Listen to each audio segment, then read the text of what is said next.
We will call the meeting to order. We are returning from closed session, and I would ask our city attorney to please report on closed session. Good evening, Mayor and Council members. City Council is in closed session this evening. Conference of legal counsel and existing litigation. City of Galt versus M&Z Valley Associates and CBS Outdoor.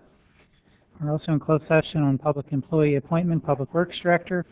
And there's no action to report under either of those items. Thank you. Could we have the roll call, please? Council members Powers. Here. Singleton. Here. Shelton. Here. Cruz. Here. Payne. Here.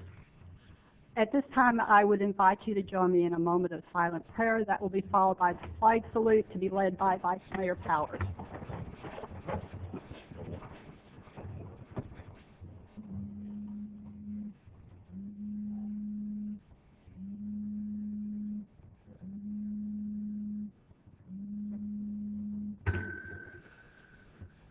I pledge allegiance to the flag of the United States of America and to the republic for which it stands, one nation, under God, indivisible, with liberty and justice for all.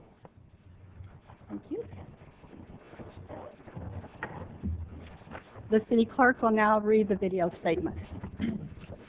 This meeting of the Galt City Council is being videotaped in its entirety and will be cablecast without interruption on Metro Cable 14, the Government Affairs channel, on the Comcast and SureWest cable systems.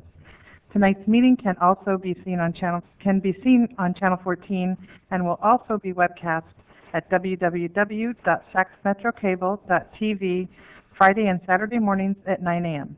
Tonight's meeting can also be seen via live video streaming on the city's website at www.ci.galt.ca.us. A DVD copy is also available for checkout from any library branch. Members of the audience wishing to address the council should fill out a speaker identification form and give it to the clerk. Please speak into the microphone when addressing council and state your name for the record. Also, if everybody could please silence or turn off your cell phones, it would be appreciated. Thank you. Thank you. Are there any additions or deletions to the agenda? I believe we have some quick committee appointments this evening that we were looking at moving up to have those people be able to introduce themselves and leave. Would we do that after the consent calendar? Is that where we'd like to move it up to? After the consent calendar? Yeah. Is that okay with the council? Mm-hmm. Okay. Okay, thank you. So we will go to presentations. Okay, presentations. Our first presentation tonight is on rail safety, a presentation by a rail safety expert, Leanne. Leanne, what's your last name? I'm sorry. Pardon? Dixon. Leanne Dixon. Welcome.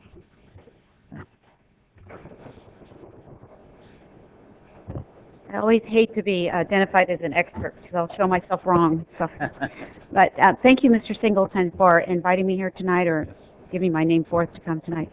Speak to you about rail safety. Actually, I'm going to talk to you a little bit about quiet zones and what they are. I know the city has been kind of going through that process, and I think that's what you wanted me to talk about tonight. So I have a quick PowerPoint, and I will go through that real quick and get out of your hair. Thank you. Yeah. There we go. Okay. Let's go to the next slide, yeah.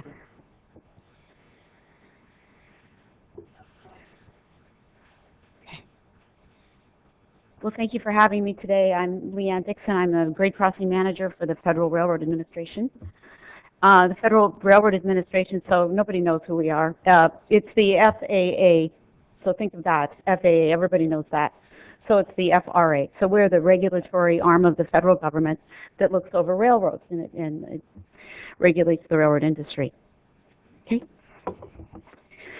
So we have this train horn rule, and federal government started this train horn rule. It put it into effect in 2005, and what it did was it preempted all state laws about train horn rules, how trains blow their horn. And what we wanted to do, Congress wanted us to ensure that there was a high level of safety, so the horn was blown at each crossing, and consistent use of the horn, because there was different states had different ways the horn was to be blown.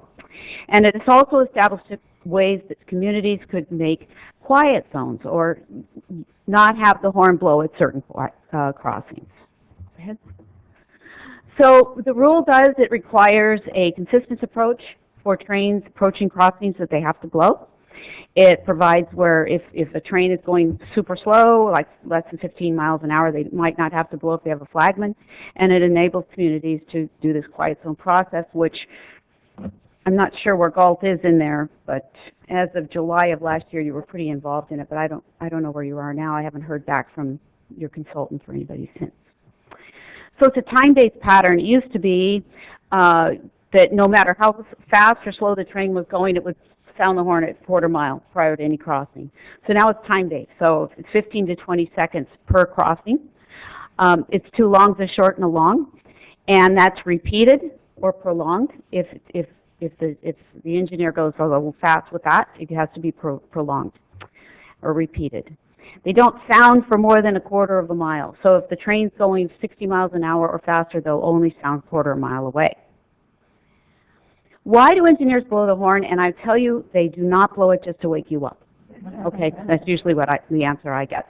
It's the law. They have to warn pedestrians and motorists as the train is approaching. When I had my dinner at Brewster's this evening, I heard two trains go by, and I was very impressed by the horn use. And the waitress put her train voice on, which was very cute because we were out on the patio, and she was, what do you want? You know? Then I looked out and I go, why is that guy blowing the horn so bad? Oh, yep, there was a lot of ladies walking across and down. So he was blowing the horn to, not only because of the crossings, but he was blowing the horn to warn those pedestrians, or we call them trespassers in the industry, that they were in the way. It's their job, please, let's just go back for 1 second. It's their job, and they could be held criminally liable if they don't blow the horn correctly. What happens is there's a black box similar to an airplane on every locomotive, and if someone is struck or killed or struck, that black box is pulled off, and they look and see exactly what was the engineer doing. And we have a couple of engineers that are being incarcerated because they didn't blow the horn correctly. They were kind of taking it easy on a neighborhood, and somebody got struck and killed, and it all got nasty. So that's what could happen. They could lose their job if they don't blow the horn correctly, and they could be sued or put in jail. So now we can go. In and out of a quiet zone, you're going to hear the horn sounding if the crossing devices are not functioning as intended. So that's if the engineer knows that the lights and gates aren't working, you're going to hear the horn a lot more. In emergency situations, when roadway workers are around, so those are the guys in the orange vests, working on the track, and when operating rules say, so railroad operating rules, and one of them would be if the train came to a complete stop, before the train can start again, they have to toot the horn and say, hey, I'm going to move. And yes, they have radios, but they're still going to blow the horn. Okay, go ahead.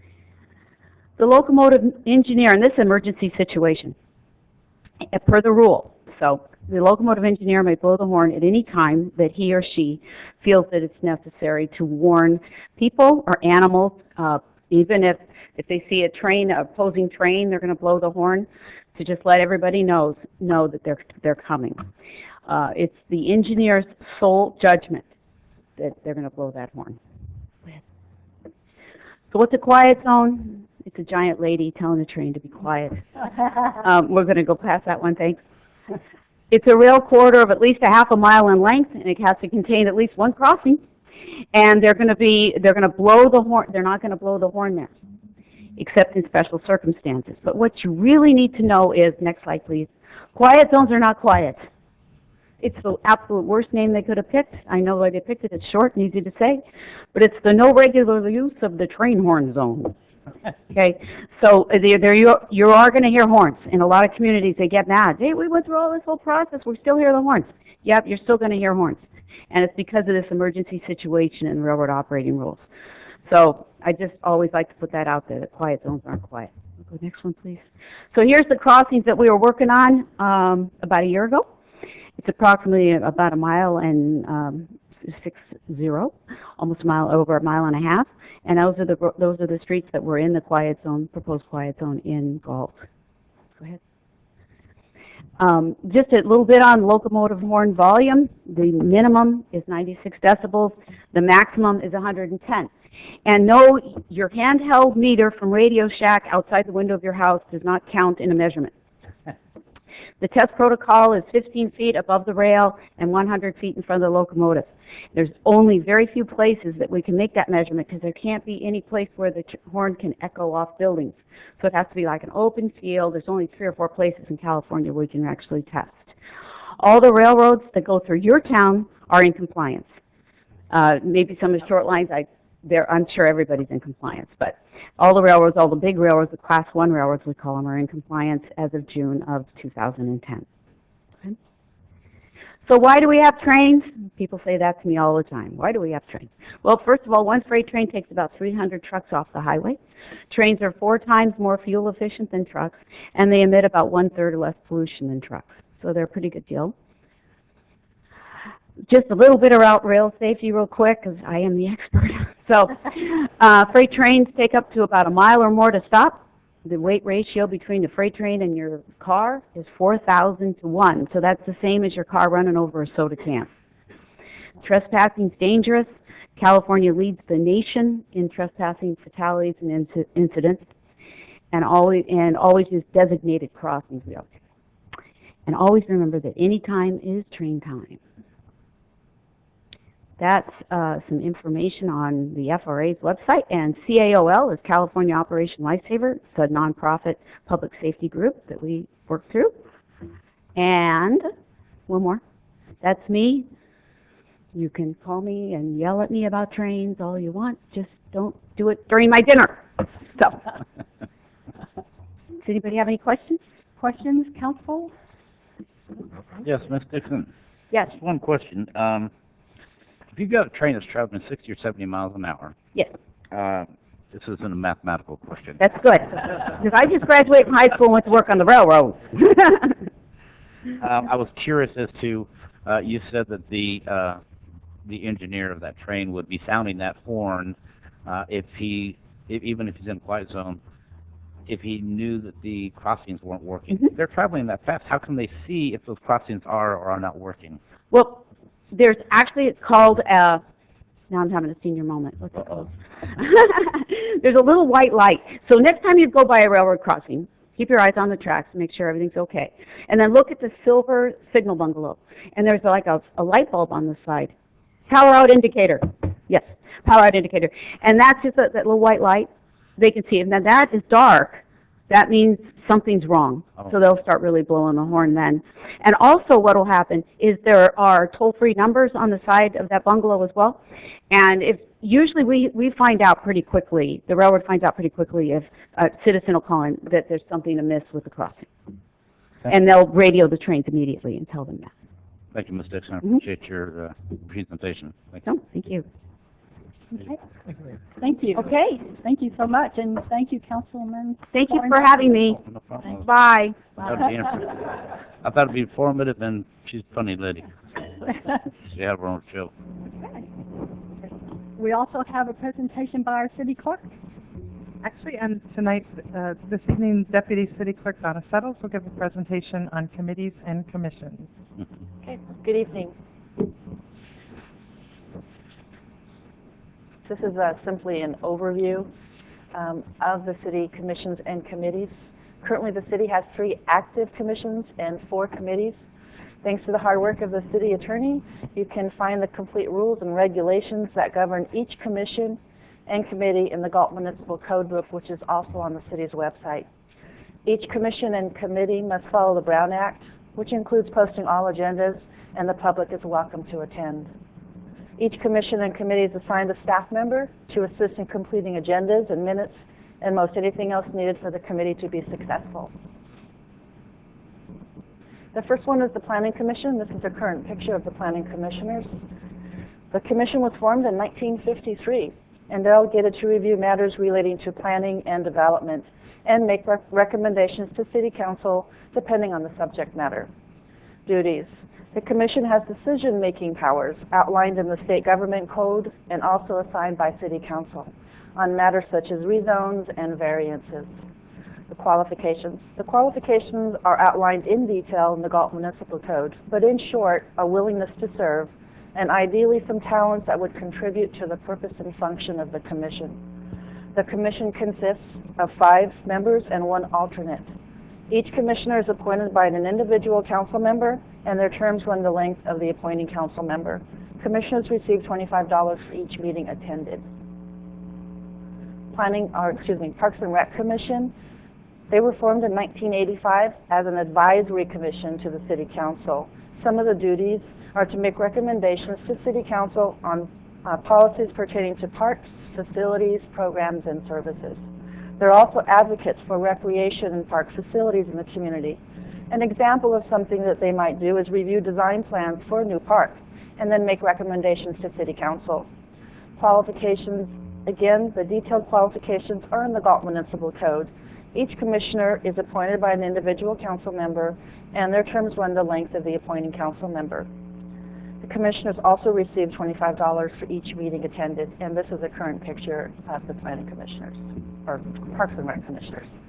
Commission on Aging was organized in 1993 to promote value and respect for seniors in the community. The commission tries to enrich the life of seniors by providing services and other helpful information. They are appointed by individual council members. Some of the accomplishments, and I just picked a few over the years: visit senior homes. The commission members take the time to make personal visits that include the senior mobile home parks, to hear seniors' concerns and see how the committee can help. Senior games. The commission helps with the organization of the games through the Rotary Club. They've been participating for at least 15 years and probably longer. AARP driving classes. The classes are offered once a year and are organized by the commission. A couple of the goals for the upcoming year: the Senior Resource Guide. They currently provide a guide with such information as medical facilities and transportation options, but it needs to be updated. Health fair. Always a big hit in other communities. The commission would like to organize one here for the seniors. Beautification Committee.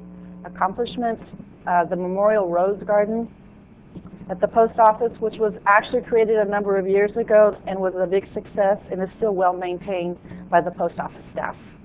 Adopt a Street program. The committee has designated certain streets and pursued organizations and businesses to adopt the streets to help keep them clean. The committee provides the tools, the vests, and the garbage bags to each organization. The committee is actually looking for more organizations to participate. If you know someone interested, please send them their way. A couple of goals: at the public library, another Memorial Rose Garden, since it was such a popular item. And last, recruit new members. They've recently lost 3 of their members. Thanks to Mrs. Lopes, who was on the committee, she's recruited someone to replace one, but they're still currently looking for 2 more members. Galt Youth Committee. Accomplishments: Kids Day at the pool. The picture, obviously to the right, is from that event. This was their first year having this event, and the City Council supported this event by reducing and waiving some of the pool costs. Crafting with Santa, I believe they're in their 3rd year with this activity. Encourages parents to drop off their children for a fun activity while the parents Christmas shop, wrap gifts, or run other errands. Valentine's visits to nursing homes. This is one of my favorites, at Mayor Payne. Organized, the youth arranged small bouquets of carnations and delivered them to the seniors at the Golden Living Center as a service project. A couple of upcoming goals for the school year. One is a fundraising event, organizing a car wash service project, participating in the Sunshine Closet at Fairside School, and then a volunteer opportunity is again to offer face painting at the Tuesday Farmers Market. Public Safety Committee, I didn't have any pictures, so sorry about that. A couple of their accomplishments, not entirely all: a special events ordinance. The committee was instrumental in forming the contents of the ordinance, working with city staff. Safe routes to school, participated in reviewing the routes for safety for school-aged children. A couple of their upcoming goals is to continue to work on the emergency response plan, so it's tailored to the unique circumstances of the city of Galt. And continuing to work with the community, listening to the community with concerns on public safety, on such things as sidewalks, speeding on streets, or overgrown weeds for fire safety. And last, Measure R Citizens Oversight Committee was created in 2009. when the special police tax was passed by the voters in 2008. The 5 members are approved by the entire City Council. They monitor expenditures of revenue collected, they conduct an annual review of expenditures of revenue collected, issue an annual report to council and the community. I just wanted to review quickly the vacancies that we currently have. Public Safety has 1 vacancy, which will be appointed by Mayor Payne. The Aging Commission also has 1 position appointed by Vice Mayor Powers. Beautification, 2 positions to be appointed by Councilmember Shelton and Mayor Payne, and 2 youth positions, again, Councilmember Shelton and Mayor Payne. If you're interested, you can send a letter or an email to the clerk's office or contact any of the council members. Also on the website, on the homepage, if you go up to the right-hand corner, a few spaces down, you'll see City Commission and Committees, which will take you to this page. Has all the local appointment lists, vacancies, a little bit about each committee or commission that the city has, and if you click on the title, it'll take you to all of their agendas and their minutes.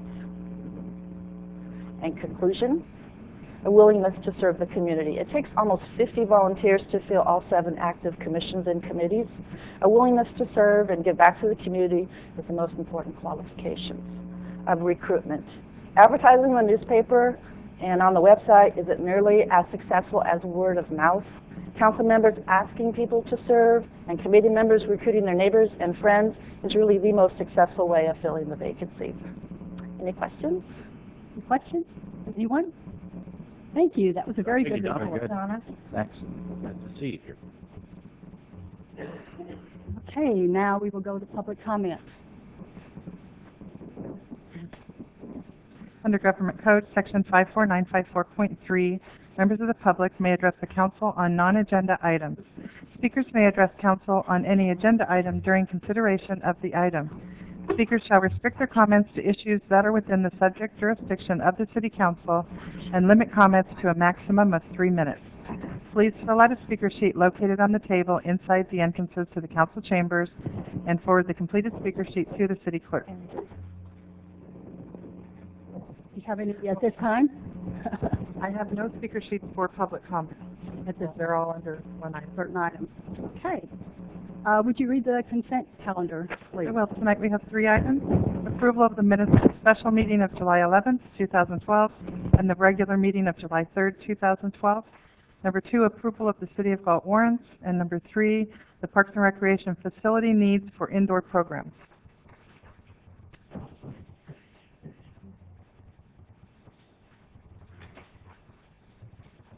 Okay, you've heard the consent calendar. Are there any discussion or questions? Move to approve consent. Second. We have a motion and a second.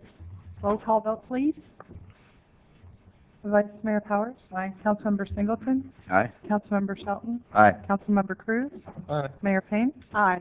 Motion passed unanimously. At this time, we've decided to move the appointments forward before we go to our next item. Okay, let me get to my staff. Tonight we have a couple appointments before the City Council.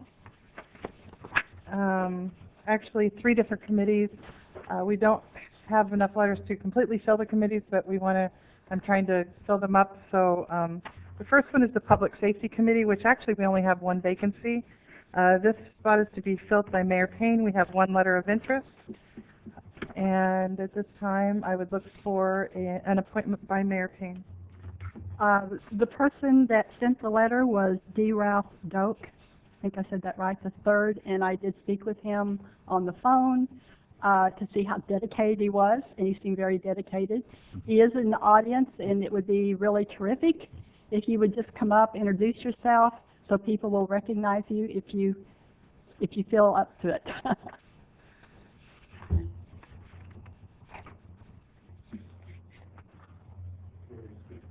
Yeah, if you don't mind.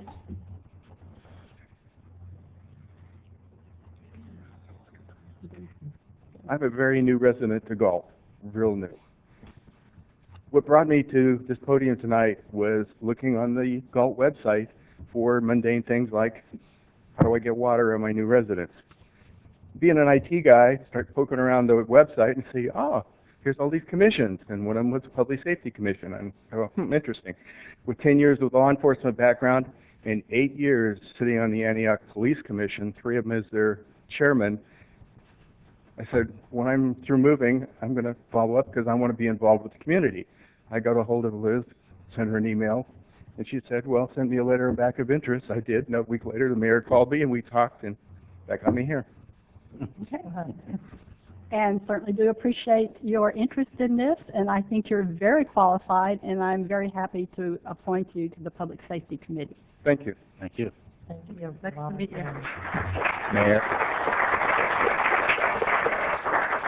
Mayor, if I can make a comment. Please do. I look forward to working with you on the safety committee.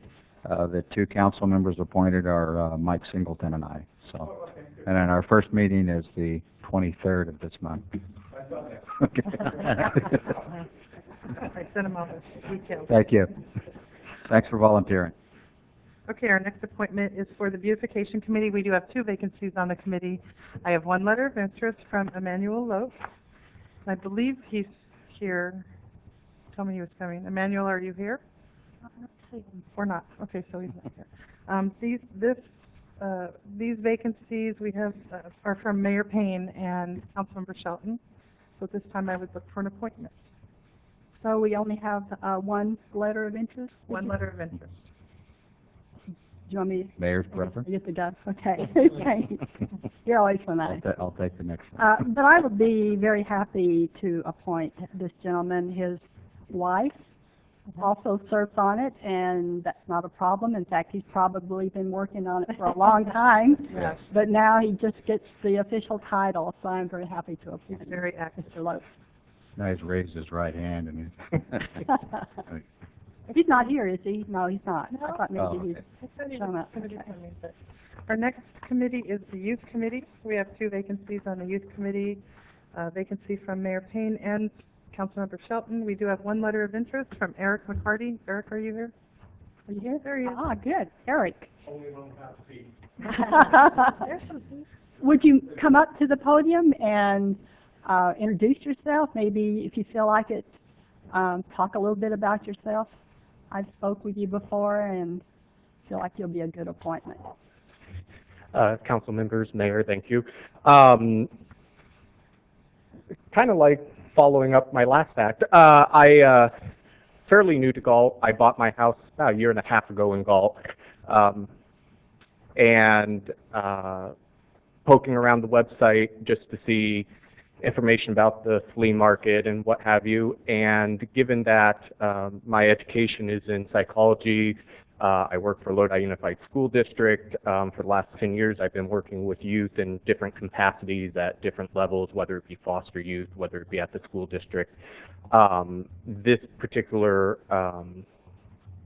commission caught my eye. I can't say I would be good at the Beautification Commission. I can't even garden, so this was right up my alley. The rest of it I have no knowledge of. I can't even change the smoke detector batteries at home, so public safety wasn't my key either. So I went with what I knew, and I'm very excited to work with the youth of Galt and with Mayor Payne and all the members, actually. So. And I would like to add that he came to our last youth meeting, Yes. and he got the stamp of approval from all of the youth. So, I know how to bribe kids, candy bars, after the meeting works wonders. so I feel confident that you'll be a good member for the youth committee, and thank you so much for Thank you. volunteering. Is that it? That's it for That's my it for appointment. now. Thank you. Okay, getting back to the agenda. So you want to go to the next item then? Okay, now we're We got on where we scheduled are. matters. Oh, okay, we're on scheduled matters. Number 1, Northeast Galt Landscaping and Lighting District, public hearing, approval of engineers report, and levying of annual assessments for fiscal year 2012 to 2013. Good evening, Bill Forrest, Senior Civil Engineer with the Galt Public Works Department, and I'll be making the presentation on the 3 landscaping lighting districts. The northeast area is, this will be the first of three very similar reports regarding the city's landscaping and lighting districts. The recommendations are conduct a public hearing on the levy of proposed assessments for the Northeast Galt Landscaping and Lighting District for fiscal year 2012-2013, and upon close of the public hearing, approve the engineer's report as is or as modified pursuant to the public hearing, and adopt a resolution approving the Northeast Area Engineer's report and confirm the levying of annual assessments for fiscal year 2012-2013. Some brief facts about the district. It was formed in 1990. Levies annual assessments to fund, for example, maintenance operation of landscape medians, landscape corridors on the sides of some of the main roads in the Northeast area, screen walls, street lighting facilities, park improvements, open space, and district administration. The overall benefit zone for the Northeast area consists of the residential and commercial industrial properties in the Northeast area lying east of State Route 99. Currently, 3,013 parcels are being assessed in the Northeast area lighting district. The annual assessments for the parcels within the Northeast district vary, from the smallest assessment being about $37, the largest being $14,600, and the most frequent assessment is $111. Approximately 223 parcels out of the 3,000 are assessed that. The assessments have not changed since the inception of the district in 1990, and due to Prop 218 may not be increased without a ballot vote. At your regular meeting on June 19, 2012, Council approved the noticing of the draft engineer's report, declared intent to levy such assessments, and ordered a public hearing for consideration of the same as required by the Landscape and Lighting Act of 1972. Fiscal impact: the annual assessments to be levied represent revenues to be collected in the amount of $453,246.76, which is completely offset by district expenditures for the fiscal year. In conclusion, I ask Council to conduct a public hearing. At the close of public hearing, if not receiving comment, approve the engineer's report as is with no modifications, and confirm the actual levying of assessment for fiscal year 2012-2013. Thank you. With that, I will now open the public hearing. Is there anyone in the audience that wishes to speak at this time? Seeing no one, I will close the public hearing and ask the council if you have questions or if you're ready to make a motion. I would ask that you just please say a little bit about what lighting and landscaping is, what it entails. It's in the Northeast area, for example, Carillion Boulevard. There's a landscape median. Recently, phase 3 of a capital improvement project was done to address some of the landscaping needs of that median, and so the district paid for the renovation of the landscaping. The corridors alongside Carillion, Walnut are maintained by the landscape and lighting revenues. The street lights, the electric bill for the street lights, if any street lights go down, pays for the equipment to replace any parts, the labor to, we have a consultant on board whose responsibility is to maintain the street lights, sound wall, graffiti. That's a pretty comprehensive example. I didn't mean to put you on the spot, but Nope. I just thought it was important that people knew what, it's just, you're not asking for some more fun.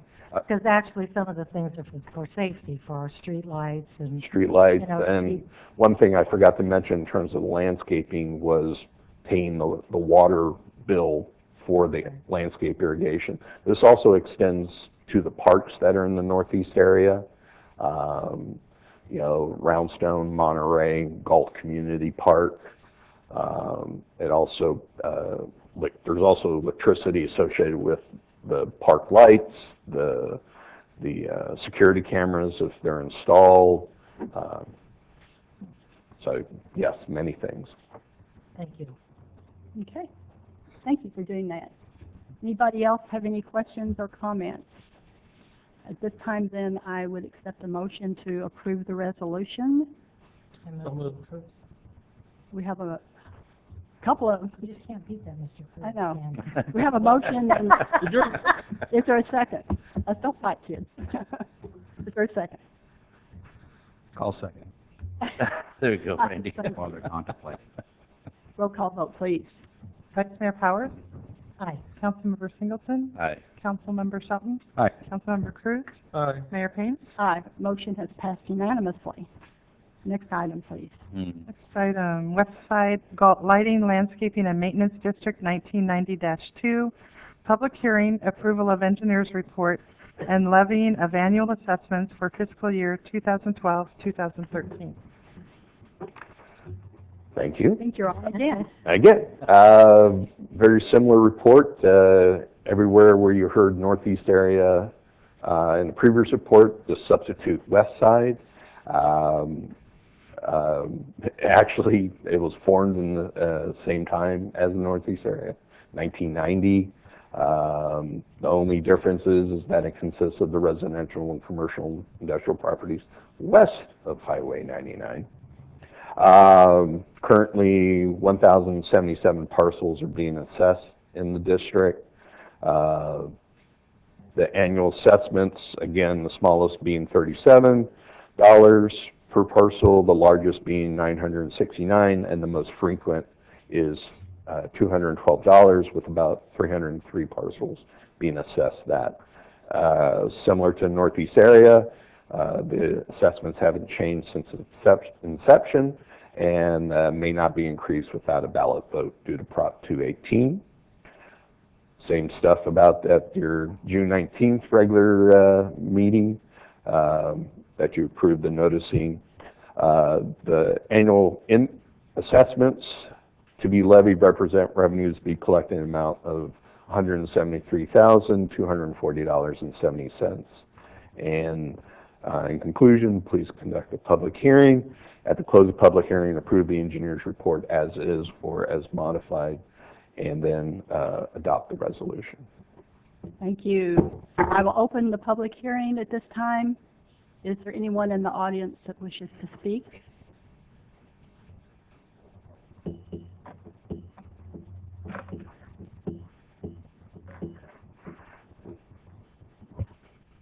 Good evening, Council. My name is Rick Walters, and I live in the city. I'm part of the West Side Lighting and Landscaping District, and I would like to have the gentleman explain the benefit zones and how many segments of the West Side Lighting and Landscaping District there are. Thank you. Thank you.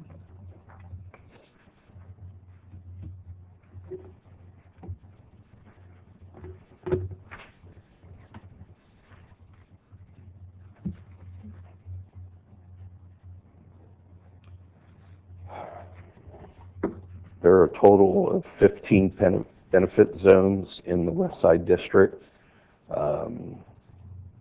running a gamut of residential as well as properties in the industrial park area. They vary, the benefits vary, and that kind of goes back to the start of my presentation, why there's such a wide range in terms of the assessments. Would you define benefit zones?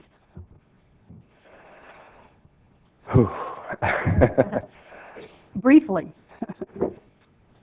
Mostly they're areas that are annexed, and it's been determined when they annex as part of the West Side District, they receive XYZ benefit from, you know, the landscaping, the parks, the street light maintenance and whatnot. Okay. And the rest of his question, I think there was more. Was that it? Did that get your answer for you? I was thinking there was a little bit more. I thought there was. Evidently there was.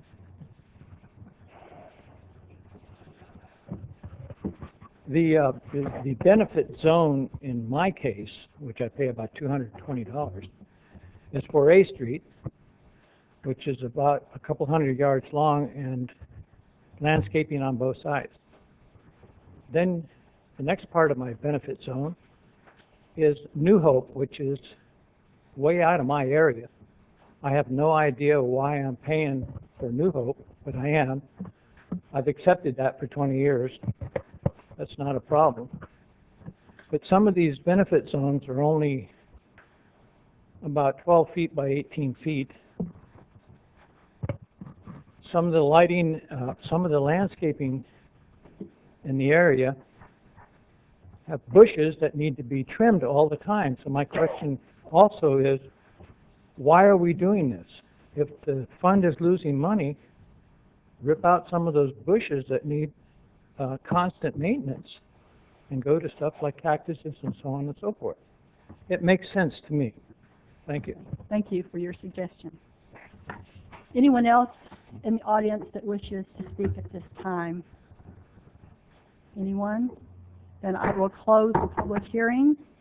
And would you read the recommended action? Okay, we are at adopt a resolution approving the Westside Galt Lighting, Landscaping, and Maintenance District public hearing, engineer's report, and levying of annual assessments for fiscal year 2012-2013. Okay, are there any questions from the council? If not, I would entertain a motion to adopt the resolution.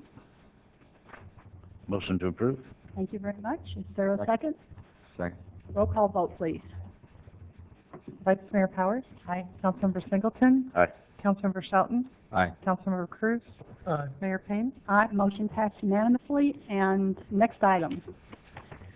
Next item, City of Galt Landscaping and Lighting District Number 3, public hearing, approval of engineer's report, and levying of annual assessments for fiscal year 2012-2013. You're on again. Fortunately for you, probably, that this is the last of them. Again, very similar. Key differences, this district was formed in 2005. The annual assessments fund very similar activities. The benefit zone for District Number 3 consists of parcels in the city west of Highway 99, but exclude the parcels that are in the West Side District. Currently, 230 parcels are being assessed. The annual assessments for all parcels within the district are the same, which is proposed at approximately $288 per parcel. They are not fixed. When the district was set up in 2005, a inflationary cost based on the cost of living CPI index was included, and that's the fundamental action before you. At minimum, the assessments can increase by 1.5% if the CPI index is less than that. In this case, the CPI index, which is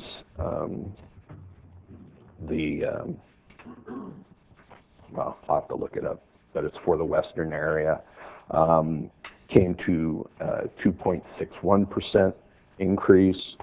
The proposed maximum assessment for fiscal year 2012-2013 is $288.58 per parcel, which is a $7.36 increase per parcel from last fiscal year.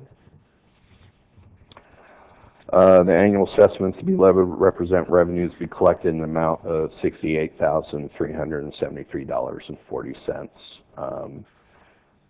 And again, Please conduct a public hearing. At the close of public hearing, approve the engineer's report as is or as modified by comments during the public hearing, and order the actual levy and assessments and collection monies for fiscal year 2012-2013. Okay, we will now open the public hearing. Is there anyone in the audience that would like to come forward and speak on this? Seeing none, I will close the public hearing and ask the council if they have any questions or discussion. Seeing none, would you again read the recommended action? Okay, adopt a resolution approving the City of Galt Landscaping and Lighting District Number 3 public hearing, engineer's report, and levying of annual assessments for fiscal year 2012-2013. Okay, you've heard the recommended action. Do I have a motion to that effect? Motion to approve? Thank you very much, Mr. Singleton. Do I have a second? Second.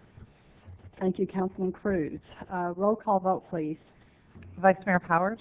Aye. Councilmember Singleton? Aye. Councilmember Shelton? Aye. Councilmember Cruz? Aye. Mayor Payne? Aye. Motion is now passed unanimously. We're ready to go to the next item. Would you read it, please? I will. Appeal to the Galt City Council of the Galt Planning Commission's decision on the California Environmental Quality Act initial study, negative declaration, and conditional use permit for a materials recovery and recycling facility to locate at 175 Enterprise Court. Thank you. Are we ready? Ready. All right, good evening. My name is Chris Arias, Senior Planner with the City's Community Development Department.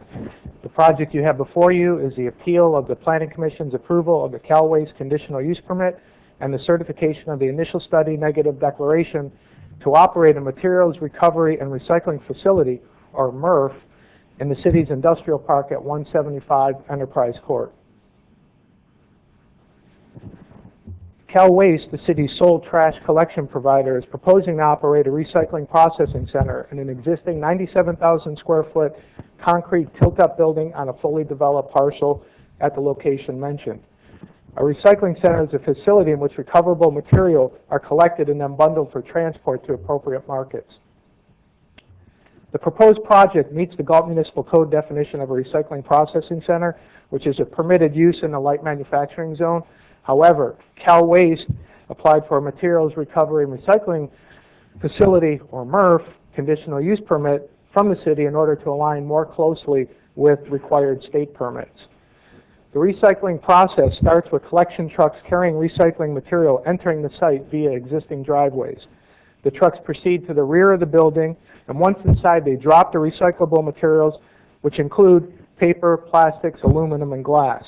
The material enters a conveyor system and is sorted by a combination of mechanical and manual methods.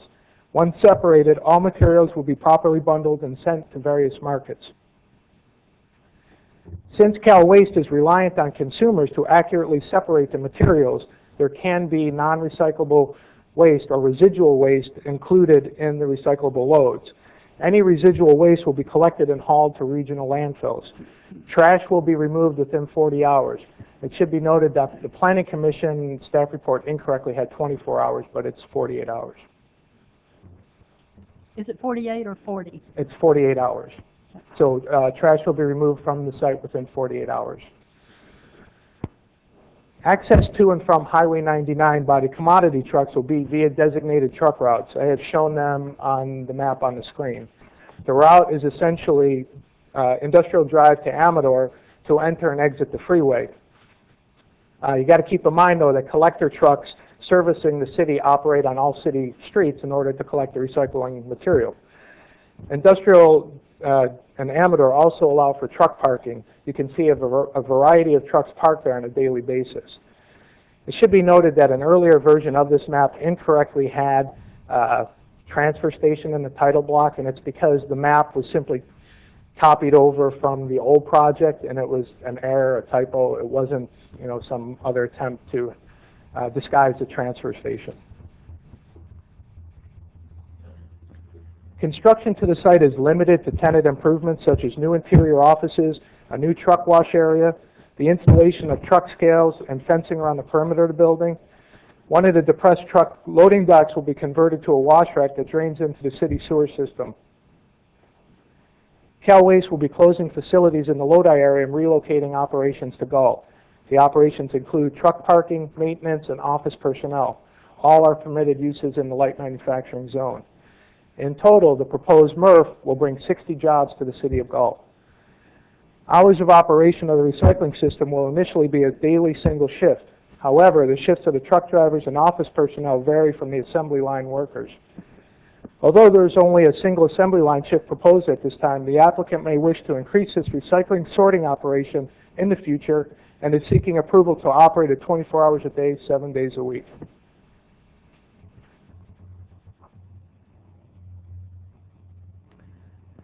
The Planning Commission approved the use permit on a unanimous vote because they believe the project met the required findings.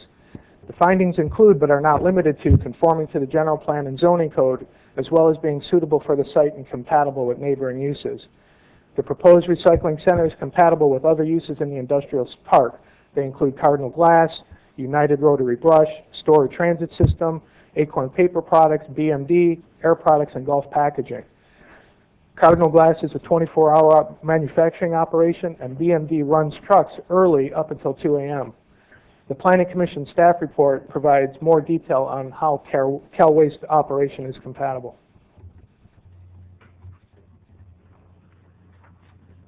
This property is zoned light manufacturing and has a general plan land use designation of light industrial. The building was designed and built for a light industrial type use and conformed to all zoning requirements and the general plan at the time of construction. Since the recycling center, or MRF, is a permitted or conditionally permitted use in the LM zone, the proposed project is consistent with the design of the building and the zoning and the general plan. The project is also consistent with many other general plan policies and goals. Some center on the city's need to provide efficient recycling opportunities, as well as making use of existing facilities, and these are detailed in the Planning Commission staff report. In addition, the project and the addition of the 60 employees into the industrial park helps the city meet many critical economic development general plan policies. I have shown some of these on the screen.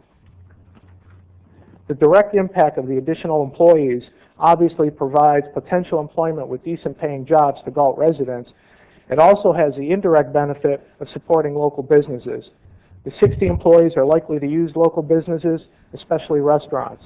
As the employment base of the city grows, it benefits the service economy of the city, which can provide additional employment and services for Galt residences. Cities look to their industrial parks for a strong employment base. These small, mid-sized businesses are the backbone of employment for all jurisdictions.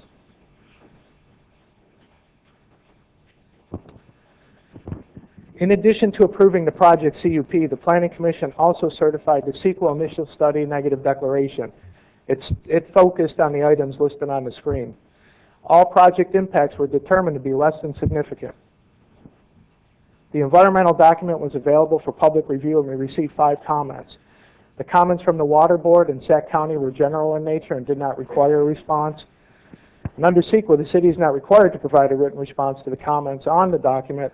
However, in order to better address concerns, we provided a written response to the attorney and to Caltrans, and that's included in the staff report package. The Caltrans comment requests an additional traffic study focusing on the freeway. We believe all impacts related to traffic were adequately addressed, but we provided more detail in the response to show how the proposed project is consistent with the general plan traffic assumptions and traffic projections in the city's traffic capital improvement program. So therefore, it does not require additional study. The attorney comment letter focused on noise, traffic, and odor. A noise consultant was hired to evaluate noise impacts associated with the project, and the consultant found that any noise associated with the project, including truck traffic, was consistent with city noise level requirements found in the general plan and zoning code. As a result, no mitigation was required. Impacts associated with air quality and odors were also evaluated. Since the proposed project is to operate indoors, odors associated with the project should be contained. And since Cal Waste removes residual waste promptly, odors are kept to a minimum. The Air Quality District reviewed the environmental document and did not comment, which is unusual. They comment on pretty much all our documents. In fact, for this project, they provided a letter of support. I believe it was included in the staff report packet. The Air District found that the project helped air quality because the Galt location made use of an existing building. It centralizes Cal Waste operation, reducing the amount of vehicle trips on the highways, and it helps encourage local recycling. Staff, again, also believes that traffic associated with the project has been appropriately evaluated and requires no further analysis. The response prepared by the city's CEQA consultant shows how the proposed project's traffic conforms to general plan assumptions. The comment from the local citizen did not address the environmental document. It questioned the proposed truck route and if it's a 24/7 operation, which it is. There are no time restrictions on the truck route. Current users like BMD have regular truck traffic from as early as 5 a.m. and as late as 2 a.m. However, it should be noted that if Cal Waste operates 24 hours, collector trucks will not be operating on a 24-hour basis. They are limited to appropriate pickup times in the morning and the afternoon. The 24-hour operation will pertain to the processing of the recycling material. The other comments speculated that the recycling center may be a springboard to become a transfer station. And I want to underscore this point because it seems to keep coming up. The project approval is for a MRF, a Materials Recovery and Recycling Facility. If the applicant proposes to operate a transfer station, it will require a separate conditional use permit and separate environmental review, including another public review and a public hearing, like we're having today.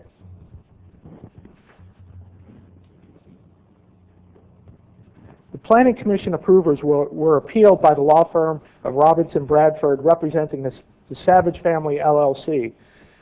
The Savage Family LLC owns the property to the south, which is home to the United Rotary Brush Company.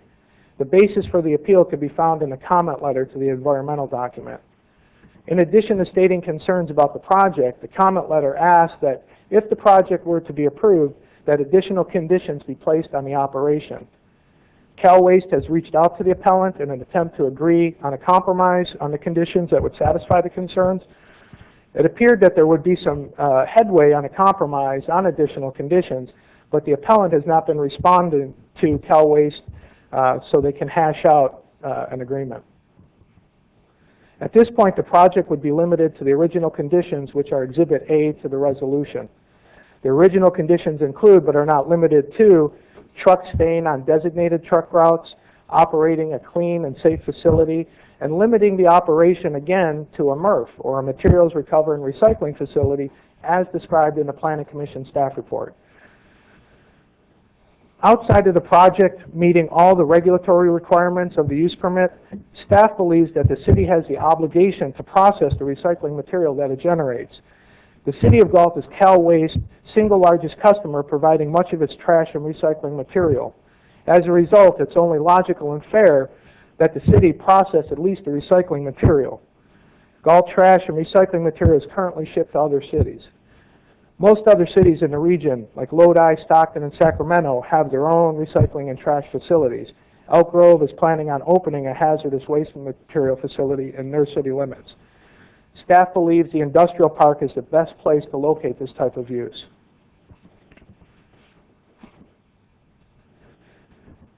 Finally, we recommend that the City Council adopt a resolution denying the appeal by Robinson Bradford LLP attorneys and counselors on behalf of the Savage Family LLC and upholding the Planning Commission certification of the initial study, negative declaration, and approval of a conditional use permit request for a materials recovery and recycling facility at 175 Enterprise Court.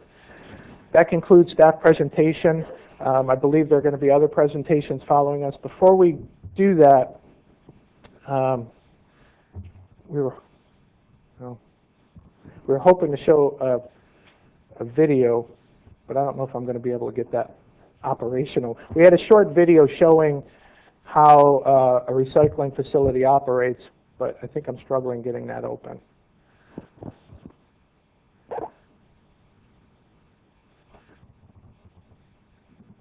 Yeah.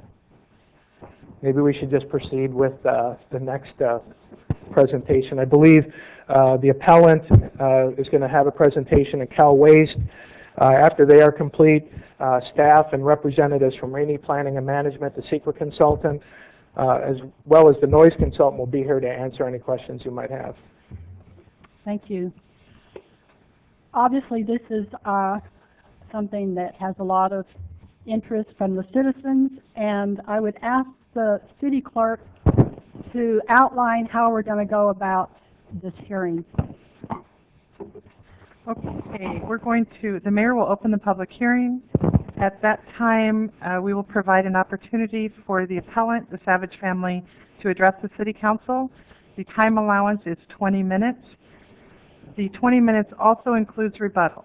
So if you would like to reserve any time for a rebuttal, I will have my timers won't work for 20 minutes, but I will be timing. So if you want me to stop you at a certain period, you can ask me to do that. We will then provide an opportunity for the applicant, Cal Waste, to address the city council. Their time allowance is also 20 minutes, which includes time for rebuttal. Again, if you'd like me to stop you at a certain point, please let me know. After that, we will receive testimony from members of the public. The time allowance will be 3 minutes per person. We will receive the rebuttal. After the public testimony, we'll receive the rebuttal time, first for the appellant, the Savage family, and then for the applicant, California Waste, and then we will close the public hearing. I would like to add one more thing before the speakers came up. I did provide the council with a letter of opposition to the project from SFC Leasing, which owns some nearby property, so I had handed that out prior to that. We have that. Okay, I think at this time we are ready to open the public hearing. It is now open. Okay, the appellant.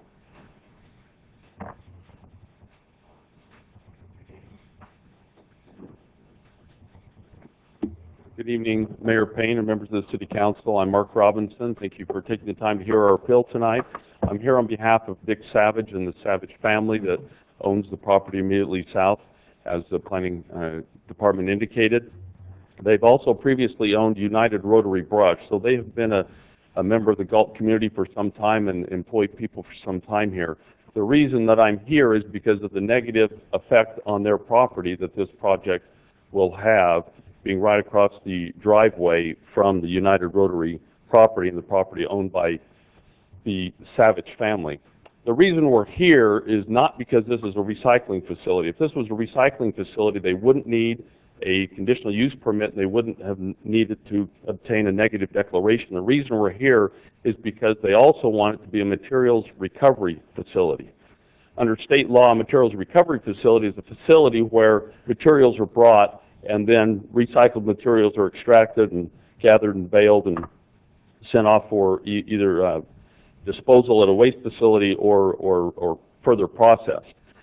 Under the conditional use permit is approved by the Planning Commission, Cal Waste can bring in 37 tons of garbage, not recyclable materials, but 37 tons of garbage each day to process as part of being a materials recovery facility. If it was just a recycling facility, that would only be 15 tons, but they can bring in up to 37 tons per day. That's more garbage than the entire city of Galt, residential and commercial, generates in a day. So there's nothing under this commercial conditional use permit that would prohibit them from dumping all of the garbage, commercial and residential, from the city of Galt to process this materials recovery facility. And I think that's important to know. Cal Waste applied to the state for a $5 million bond to help finance this project.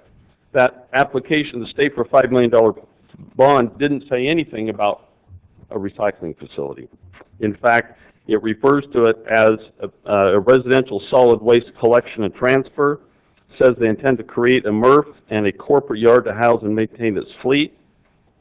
The bond proceeds are to be used to finance improvements to the existing building and to purchase related waste collection and processing equipment. It goes on to describe the project as being at 175 Enterprise Court, and the type is a solid waste disposal facility. So my first point tonight is it's important to understand that this conditional use permit is not just about recycling and bringing in recycled materials, but waste and trash can be brought there to be processed. The second point is, with respect to the kind of materials that are going to be processed, The city of Galt generates, according to the planning department's numbers, about 150 tons of recycled materials a month. The Cal Waste wants to process 160 tons per day. So all the materials are going to get recycled there. Only one day out of the whole month are going to be recycled materials from the city of Galt. 95% of the materials are going to come from outside the city of Galt and be brought here to be recycled. My second point is the traffic that it's going to generate. According to the negative declaration, you'll have 80 to 100 truck trips by the collection trucks themselves, and that doesn't include the 18-wheelers that are coming and going to remove both the waste and the baled or packaged recycled materials, and it doesn't include the employee trips. The employee trips and the occasional 18-wheeler aren't a problem. That's pretty typical in a light industrial. It's the constant coming and going of the collection trucks. They go out in the morning, and as they get full, they come back and unload and return again. So they're making multiple trips during the day. We've all sat on the overpasses in Galt, waiting for traffic to clear to be able to get through, and adding another 100 trucks trying to get through there during the day will make it even more congested, more difficult. And that's based on the current one shift. They want to go 24/7. Obviously, you can't go 24/7 unless you have more trucks bringing in more material. I don't know how many more trucks it'll take to go for 24 hours a day, 7-day-a-week operation, but obviously there'll be significantly more trucks coming and going during the day, and all those additional collection truck trips are packaged into those few hours during the day when collection is done from early morning. The conditional use permit doesn't restrict other companies from unloading at this facility in addition to Cal Waste. And the conditional use permit and the Planning Commission's approval does not take into effect or provide that as a minimum impact Caltrans's concern of the trucks backing up on the exits from the freeway. My third point is that this use is not compatible with the other uses over there. You can't compare having this MRF at the back of Enterprise Court with BMD that's out on Industrial Way and with Cardinal Glass that's got its own road and its own driveway and is on its own large parcel. Those are completely different situation than tucking this back at the end of a court. It shares a driveway with the Savage family's property and United Rotary Brush. If you've driven back there, the map that they showed these collection trucks coming in and taking a hard right. It's a narrow little driveway between the fence and the landscaping and the building. You probably can't get two collection trucks coming and going down that side of the building at the same time. It's that narrow. But the other uses in the area, and right there on Enterprise Court, you have a church, you have a children's recreation center, there's an entertainment facility, there's a labeling company. Of course, you have United Rotary Brush, that does some light manufacturing, but there's nothing in there that has the heavy vehicle use, not even the store facility that the collection trucks will generate here. I do want to reserve 5 minutes for rebuttal, so I'm not sure where we are on time. But let me mention a few things that the conditional use permit does not require of Cal Waste. It allows them to dump waste, garbage, not just recycled material, but waste at the facility. It doesn't limit trucks coming in to be Cal Waste trucks, so they could theoretically contract with somebody else. It doesn't even require them to dump the waste or the recycled materials inside the building. It's mentioned that that's what they intend to do, but that's not a requirement. They're not required to keep any records of their total tonnage or type of material, although other state law may require it. The conditional use permit doesn't require that.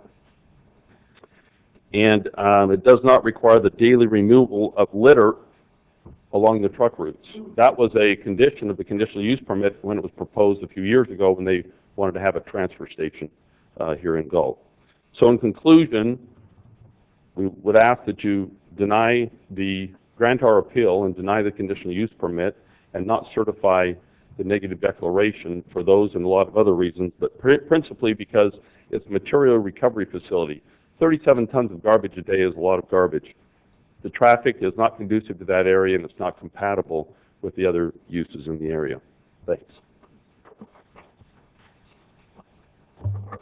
You're at 8 minutes, just so you know, sir.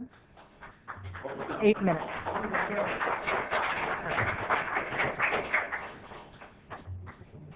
Okay, at this time, we'll hear from the applicant, California Waste Recovery System.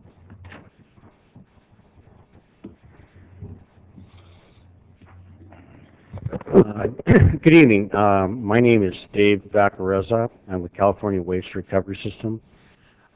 Myself and my family, Candace, who's here in the audience, my wife, and my sons are owners of the company. We've been here servicing the city of Galt nearly 30 years, since 1984, and my family's been in the waste collection and recycling business in this area since 1927. We're here to propose a project on Enterprise Court for a material recovery facility, as well as relocating our offices, our shop, our collection vehicles, and processing of those materials as well.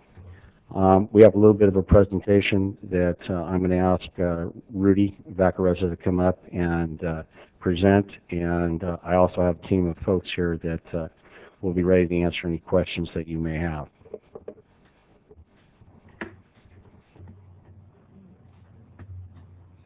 Hello, Mayor and Council. My name is Rudy Vaccarezza. I'm Dave's son, and I am a fourth-generation recycler. I've grew up around this business, and I guess I can say I've been working in the waste industry since I was about 10 years old. I'm kind of here to give you a perspective on our company's objective as to proposing a material recovery and recycling facility at 175 Enterprise Court.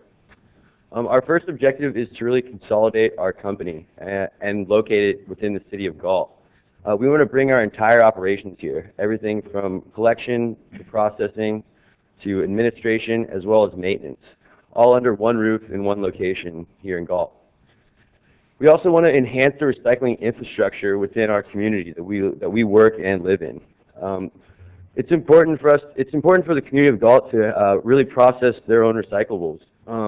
And also, as an industry and a company, we're evolving into the next step, and there's a real paradigm shift. And we're not a waste company. We really are a recycling company that handles waste. Another aspect of that is that we want to reduce the greenhouse gas emissions associated with the disposal and the transportation of these these recyclable products which we process. Through that, we have through a more effective transportation of our trucks and system, we can really reduce these emissions by more efficient truck routes and by reducing the distance traveled by our trucks via back and forth to Lodi and going to Sacramento as well as Stockton to drop off these recyclable products. And lastly, we want to be environmental stewards, and we as a company and as members of this community feel a responsibility to process these materials here locally. And we want to guarantee the best possible practices for collection as well as for getting these products out of landfills. Next slide. Really, we're here to create jobs. We want to bring our current 51 employees, whether it's drivers, maintenance staff, office, and administration, to the city of Galt. And we want to foster industry. We want to be part of this. We want to be part of this industrial development, and we want to fill this building and have our employees use it to its most efficient manner.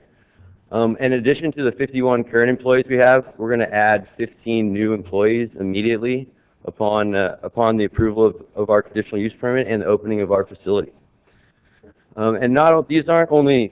These current jobs are going to be moved here, but not only, as Chris said, these employees are going to benefit the community. They are going to shop at your grocery stores, and these employees live in and/or around the community of Galt. They're going to shop at your grocery stores, buy gas, change tires, get your oil changed at these local businesses. And we believe that's a real value to the community, and that's something that shouldn't be overlooked. And then another reason why we're evolving as a company and really focusing on these recycling aspects is the next generation of California legislation. This legislation is named AB 341, and it mandates that 75% of all solid waste produced in the state of California be diverted from landfills via source reduction, recycling, and composting by the year 2020. And we as a company and as recycling professionals feel that recycling is going to be a key aspect of this. And actually, CalRecycle has coined this legislation the 75% recycling law. So they also believe that recycling is going to be the way that we reach this goal of 75% diversion from landfills. Another key aspect of this legislation is a mandatory commercial recycling program, which requires all businesses in the state of California that produce 4 cubic yards of waste or more per week, and as well as multi-unit dwellings with 5 units or more, to subscribe and participate in commercial recycling programs. And this law actually went into effect July 1st of this month. So that's 2 weeks ago. And this is when the city of Galt needs to put in place a recycling program for these businesses and dwellings. There's actually one study done by the California EPA and in conjunction with CalRecycle in 2010 that stated that 2/3 of all solid waste produced in the state of California comes from commercial activities. And just from the sheer volume of waste produced there, we believe that giving an incentive for these businesses to recycle will decrease that waste, and thus keeping these recyclable products out of landfills. And a lot of these recyclable products that make their way into landfills from commercial activities as well as residential is paper products. And these are organic products that can really break down in landfills and create methane as well as other dangerous gases that are emitted from these entities. And one key aspect of this is AB 32. It's the California Global Warming Solutions Act, and it's established to reduce greenhouse gas emissions, and they have cited landfills as one of the main single sources of greenhouse gas emissions into our region's atmosphere and into our communities. And this commercial recycling program is within the main scoping element of this AB 32. And I mean, in short, if you increase the amount of recyclables recovered, you're going to decrease the amount of dangerous landfill gas emissions in our area. And I mean, in California Waste, we try to think that we're a leader in our industry in providing good quality service, and we want to get on the forefront, and we want to evolve into this new industry. And there's a real shift in the whole industry towards recycling, and that's what we are and we're doing. We're a recycling company. And being part of California, California has been at the forefront of this and in this new legislation that's been passed, and we think that you guys approving our material recovery and recycling facility at Enterprise Court is going to position us as a company to really get ahead of this legislation and creating the community of Galt and California Waste to team up and really get ahead of this. And that was kind of my spiel, and I'm going to get Dave back up here, and he's going to answer some of your questions and have further comments.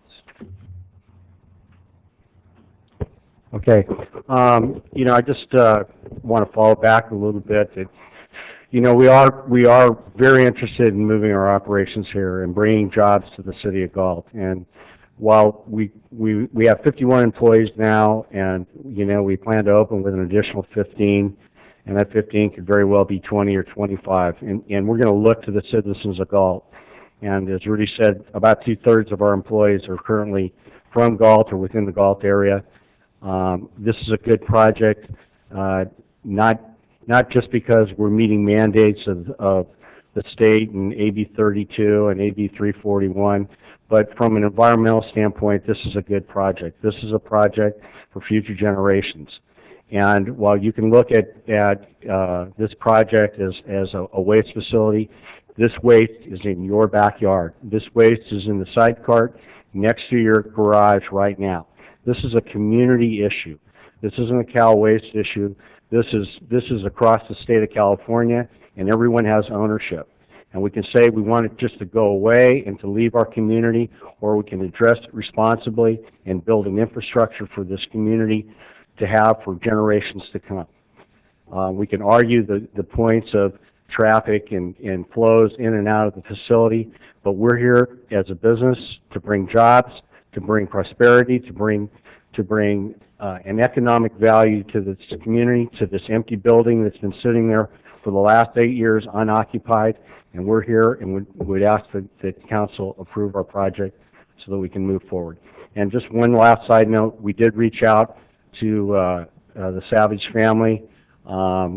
We had, I think, a very constructive discussion that I felt that we were very close to some conclusions, and we awaited their return call, and we're still at the table. So we want to be good citizens, good neighbors. We do everything that we do. We try to do it with integrity. We want to dot our I's, cross our T's. I'm here to do business.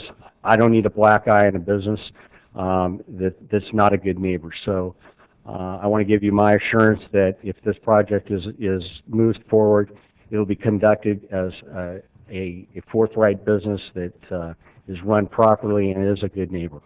Thank you. Okay. And that was, Dave, that was 10.5 minutes. Okay, now we go to public comment. So the first one, Bob Dahlia.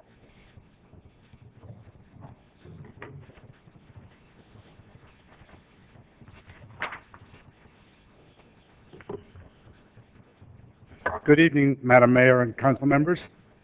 My name is Bob Belay, as in ballet dancing, and I, along with other friends and neighbors, reside at the Three Palms Mobile Estates Retirement Community on Pringle Avenue. Being retired, we, as others in our city, value our quality of life, fresh air, clean water, minimal noise, and public safety, with perhaps greater intensity than others might, because we don't have as much time left. While we welcome Cal Waste's business to our city, when we collectively first heard of this proposed project, we were alarmed at the possible degradation this would cause our present quality of life.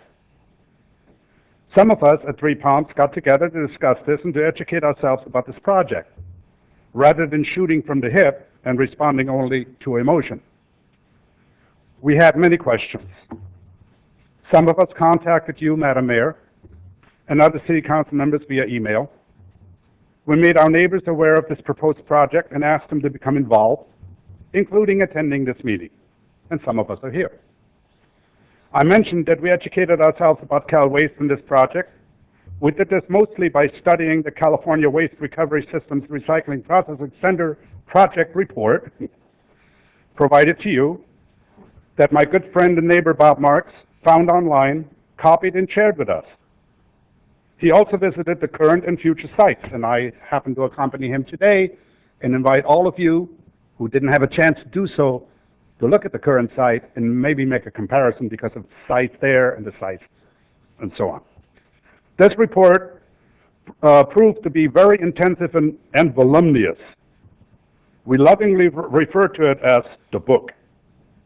My compliments to Mr. Arias, I hope I pronounced your name correctly, senior planner, and the folks who produced it, and his willingness to answer Mr. Marks and our many questions graciously and professionally. While this report and Mr. Arias answered many of our questions and alleviated many of our concerns, it does not completely address all of them, because the report looks into the future and cannot possibly know what will actually happen.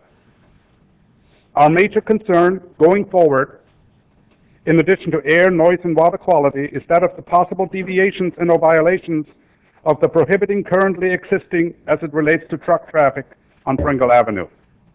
Should this project gain final approval, we would like to respectfully put Cal Waste on notice that any deviation and or violation of the existing prohibition by its trucks to use Pringle Avenue as an alternative or occasional transit route will be promptly and duly recorded and reported to the appropriate authorities, including but not limited to this council, for remedial action as may be required.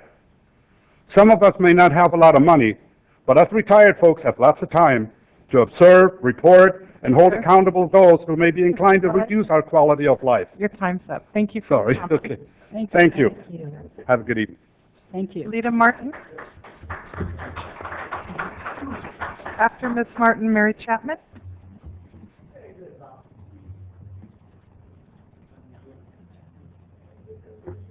Good evening, I'm Lita Martin. I don't have anything written down. I'm kind of flying by the seat of my pants. However, I've been making notes. One of you gentlemen put up a map of the route that the trucks were going to take. Can you do that again, please? The reason I'm up here, the main reason, I mean, I live in the vicinity, and we've been down this road before, and everything that everyone has said here, I believe is true and from their heart. However, I think this location is the wrong location. I don't disagree that we need recycling and all this and that. I just think a better location is on the northeast side of town. Okay, bus driver. We've cut routes this year. And so all the kids from the west side of town are going to have to walk over to the east side. That means, let's see, where's the tracks? Okay, here's the tracks. And here's all the development on the west side. And all those kids are going to have to walk this way to get on this side of town. And I think that's atrocious. They're also going to have to cross the tracks that you guys are deciding not to blow horns with. I mean, you're going to have to think about these kids. I know they're working on the overpass at C Street. That's not going to help. Not with the kids and stuff, not the ones that are walking or riding their bikes. And Amador is not a very well-equipped overpass as it is, but that's the only way they're going to get there. That's the only way, and I want you guys to think about all the trucks and all the traffic and all the kids on the road. Thank you. Thank you. Mary Chapman. After Ms. Chapman, Al Baldwin.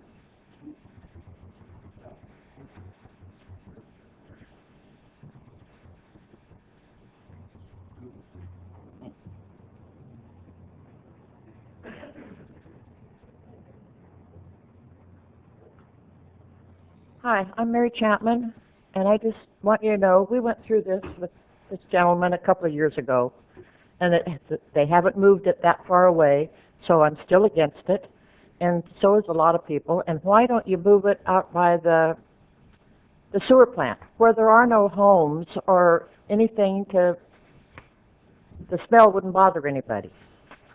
And I really think that you need to think this over, especially what Lita said about the kids crossing across town. That's going to be really dangerous.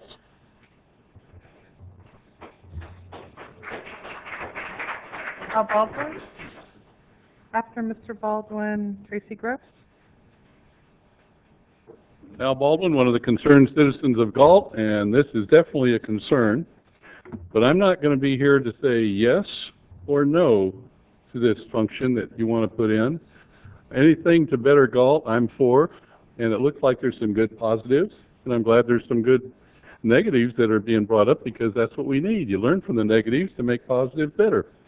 There's one thing that I've been getting is a few, and I'm going to say senior phone calls, and they're very, very concerned about this project, and a lot of them are against it. Most of them are, that I've been getting, and I sort of ask them, why are you so against this thing? And they says, well, I don't want the rats, and I don't want the smells, and I don't want the trucks going through my neighborhood. Now, this is the exact same thing I heard it the last time we did this.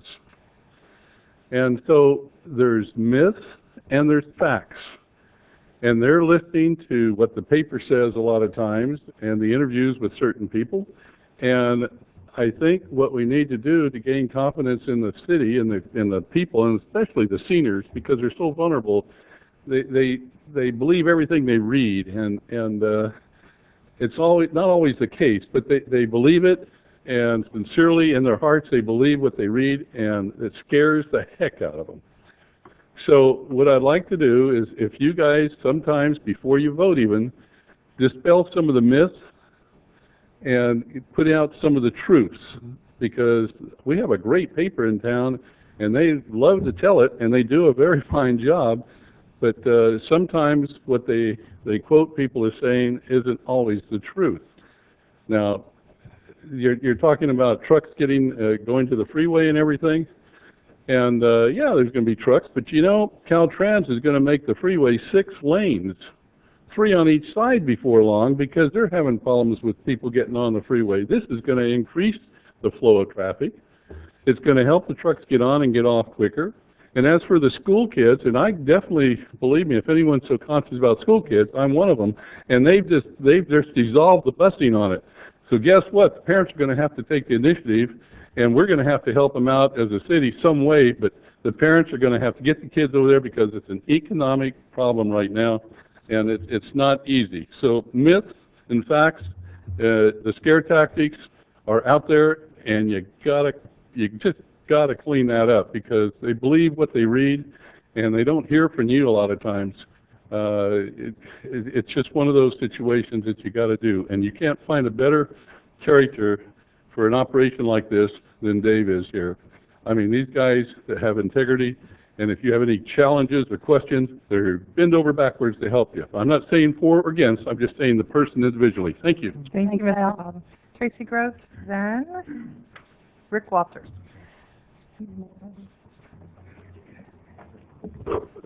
Tracy Gross. I live in the city of Galt. No one's ever questioned the integrity of this company. I mean, we've never questioned that. We're questioning, why are we talking about this again? This issue has come up before the council more than twice. This is like the 3rd or 4th time I did some check-in and history on this. I talked to Don Natoli, with our 5th district supervisor, and asked him, how many times does something come to the county and they're told no and they keep coming back? He said it's pretty rare that it ever comes back. He's had a couple of things once in a while come the 2nd time, but never come back the 3rd time. So why are we talking about this again? It's still garbage. No matter how you look at it, it's still garbage. It's still in my backyard. Is it in your backyard? You're concerned about whether chickens in somebody's backyard are going to bother me, but are you concerned about what the garbage is going to do in my backyard, and what all the extra traffic's going to do, and what's going to happen to these kids that have no choice because mom only has 1 car and can't drive them to school? You guys have had time. There's so much talk about what is and what isn't, the myth, the not myth. Well, this was brought to attention that this says permanent transfer station a long time ago, but it's still on the website today as part of your packet saying permanent transfer station on it. This is what was filed with the state by Vacariza, which nowhere in here that I could find says anything about recycle center. So what are we really talking about? Do you guys even know for sure what you're voting on tonight? We were told we have not had any time at all like we did before to fight this, but we've gotten a little bit of time, and we were told to bring this stuff up tonight and not bring it to you ahead of time. It's not a lot, but it's all we could do in a short amount of time. There's 150 signatures saying, no, we don't want to hit here, and 35 letters. I wish I'd had more time because there would be more. You guys need to think about us and be concerned about us. I know you guys care because you do so much for Galt, so care. Why are we having to discuss something that we keep going over and over again? It's still the same type of facility. It's still garbage. It's still going to be going back and forth. It's going to be transferred. So it really isn't any different than it ever has been before. And I just hope that you guys will give us consideration. And if you're not sure what it is, take more time to think about it. But don't make a rash decision that you think you have to do tonight. Make sure that you know what you're putting in there, what's in writing and what's just verbal. But we don't want it there. We never have. I've lived there since January of 1975. I don't want all this in my backyard, and I beg you not to put it there. Thank you. Thank you, Tracy. Okay, Rick Walters, then after Mr. Walters, Dan Jimenez.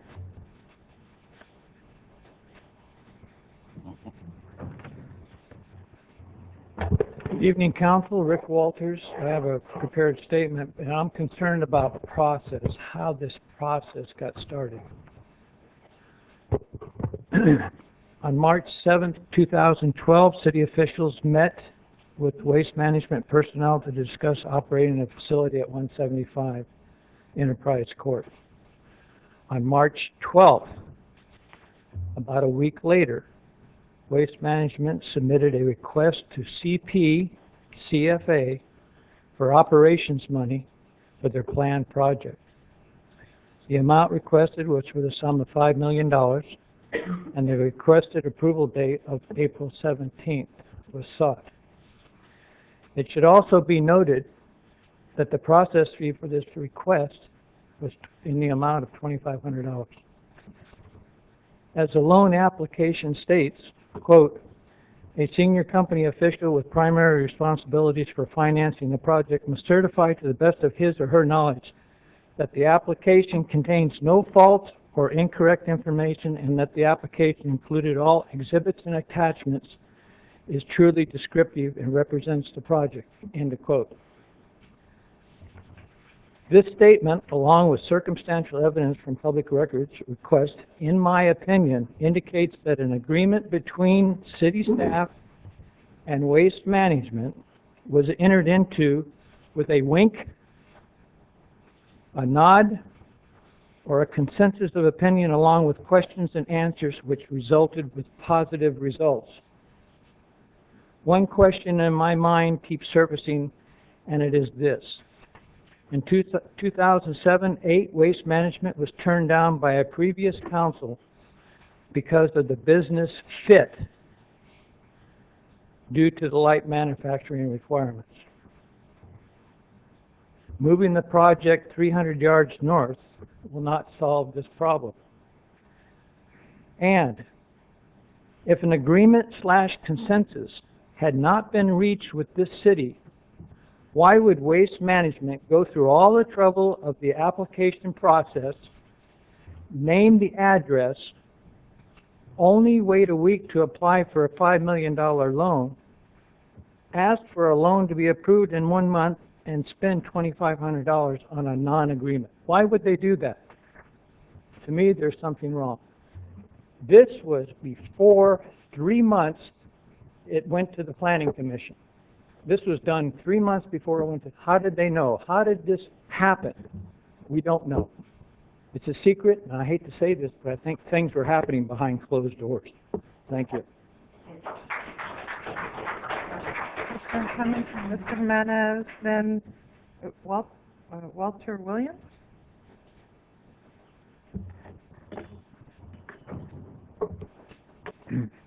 Dan Jimenez, and I live here in town. This is not the first time this company has tried to move its business here. Nor is it the second time, nor is it the third time. As early as the 1990s, it was brought forward. Each time the citizens of Galt voiced their strong opposition to it.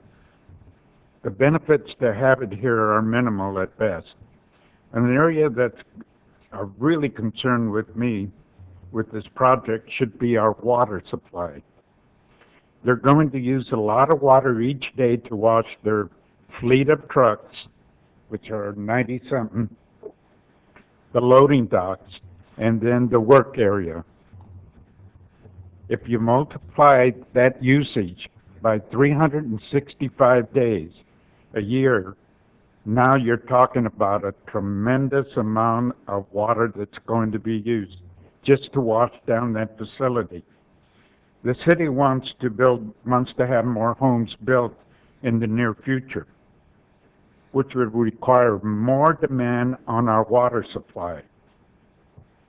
So my question is, how many new wells will have to be developed just to support this project, and at what cost to the citizens? Water is a precious commodity that should be thought of with care on its usage. This proposal has been turned down 3 times before. Is this council going to be the first ones to go against the citizens' wishes? If you are, for the record, I request that each member that votes for it states why they think it's a good idea for our town. Don't just sit there, ask no questions or voice an opinion, then place your vote. This is an important thing for our town, and you owe it to us to tell us why you think it's a good or a bad idea. Thank you. Mr. Williams, next is Jerry Stribling, after Mr. Williams.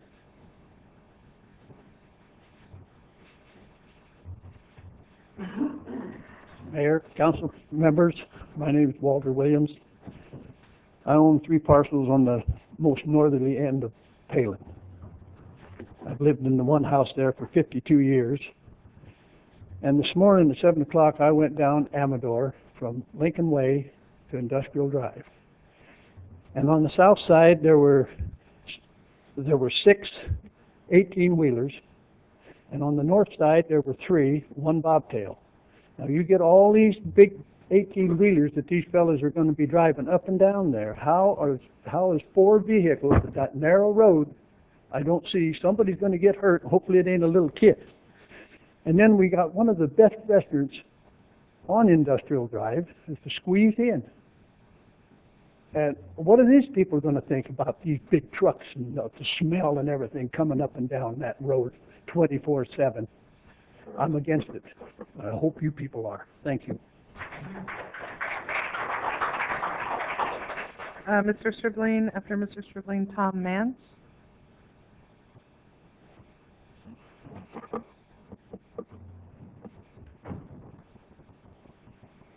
Hi. First thing I'd do is I'd like to have the police chief arrest everybody in here for stealing my 2 minutes, my freedom of speech. I'm Gary Stribling. I've lived in this town for 66 years, all my life. I've been up here 3 times so far against the waste recovery system that they're trying to put in the city of Galt. I'm not against it. I am only against where they want to put it. The last time we were up here, we discussed very adamantly of putting it out by the city treatment plant. They were going to put a new industrial park out there. I think it was Vespolio owns that ground, and the city put it in their general plan to put one out there. All right, if you're going to build this thing, why put it in the middle of the city of Galt when everybody comes through this town can smell it? You want the city of Galt to have a reputation of, oh, these old cowboys, they stink like hell in Galt. Well, that's what's going to happen. As you know, and everybody here knows, every night, mostly, just about every night, we get a delta breeze that comes in through here. It comes right from the delta. It's cooling. It's nice. It's made our town nice. You have garbage containers that have been sitting in the sun for 7 days in a trash collection mechanism. All right, they brought that out. You've got to throw the milk container in there. It's fermented in there for 7 days, and tomato cans and everything else. Okay, you brought it out there and put it on the road, and then all of a sudden they pick it up. They bring it to the city of Galt. They squeeze it. The smell is in the city of Galt. It's going to come from the tracks right on through. It's going to go right through the senior trailer mobile complex there, and it's going to go on the east side of Galt. The smell is. It's going to be constant. This project does not belong in the city of Galt. Put it out in the outlying areas. There ain't going to be anybody complaining out there. You have the sewer plant, you've got the livestock sale, and everything else. The drift will take it away from Galt if there is any smell, and I'll guarantee you there will be. Because every time you open that door over here, the smell's coming out. You can't stop it. You have all these people entering in there. Every time it's open, it's going to come out. It's going to go to squeeze in, trailer parks, and everything else. I don't like being cut short on my other 2 minutes either. I thank you.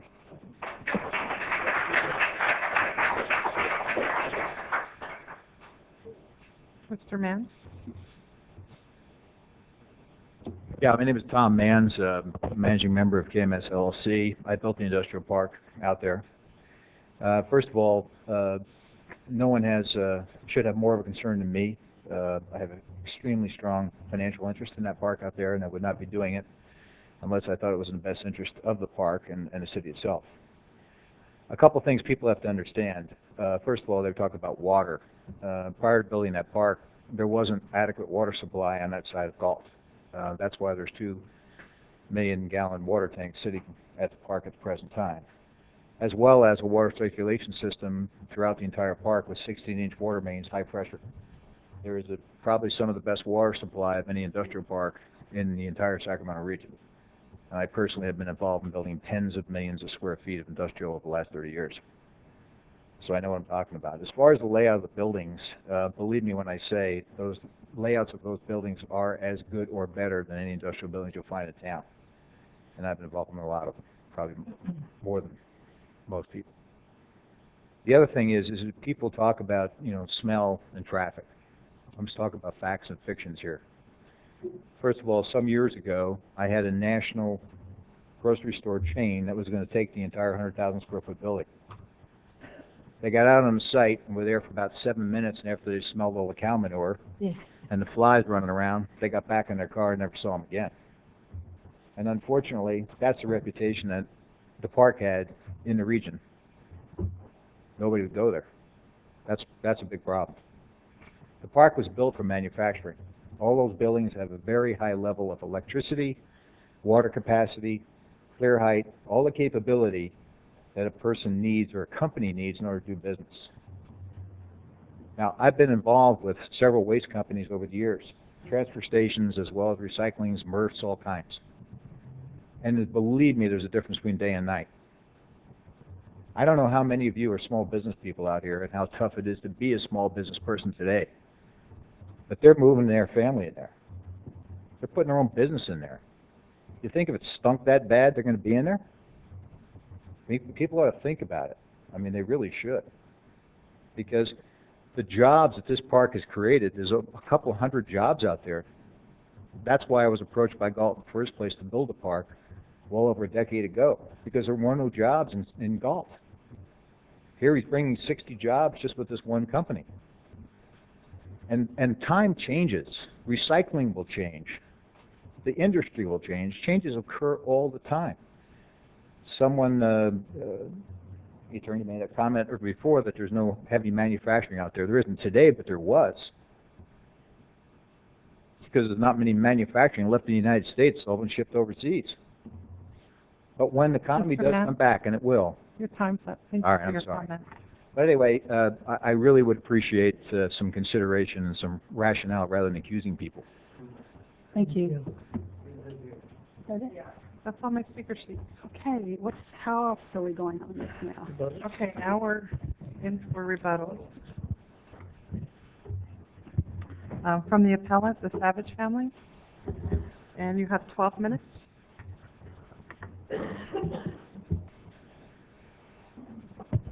I'll give some of my 12 to Cal Waste if they need it. Let me just make one point, and that is denial of the conditional use permit and not certifying the negative declaration doesn't mean they can't do recycling in Galt or even at this location. The only reason we're here is because they don't want this to be just a recycling facility. They don't need a conditional use permit to do recycling. And they talked a lot about recycling. They want to be able to bring in 37 tons of trash in addition to doing recycling there. The jobs, they mentioned that they are bringing some jobs, but 2/3 of those are already people who live here. So we would invite you to grant our appeal and deny the conditional use permit and do what's best for Galt. And if you are inclined to grant it, include those additional conditions that are going to protect our community. Thank you.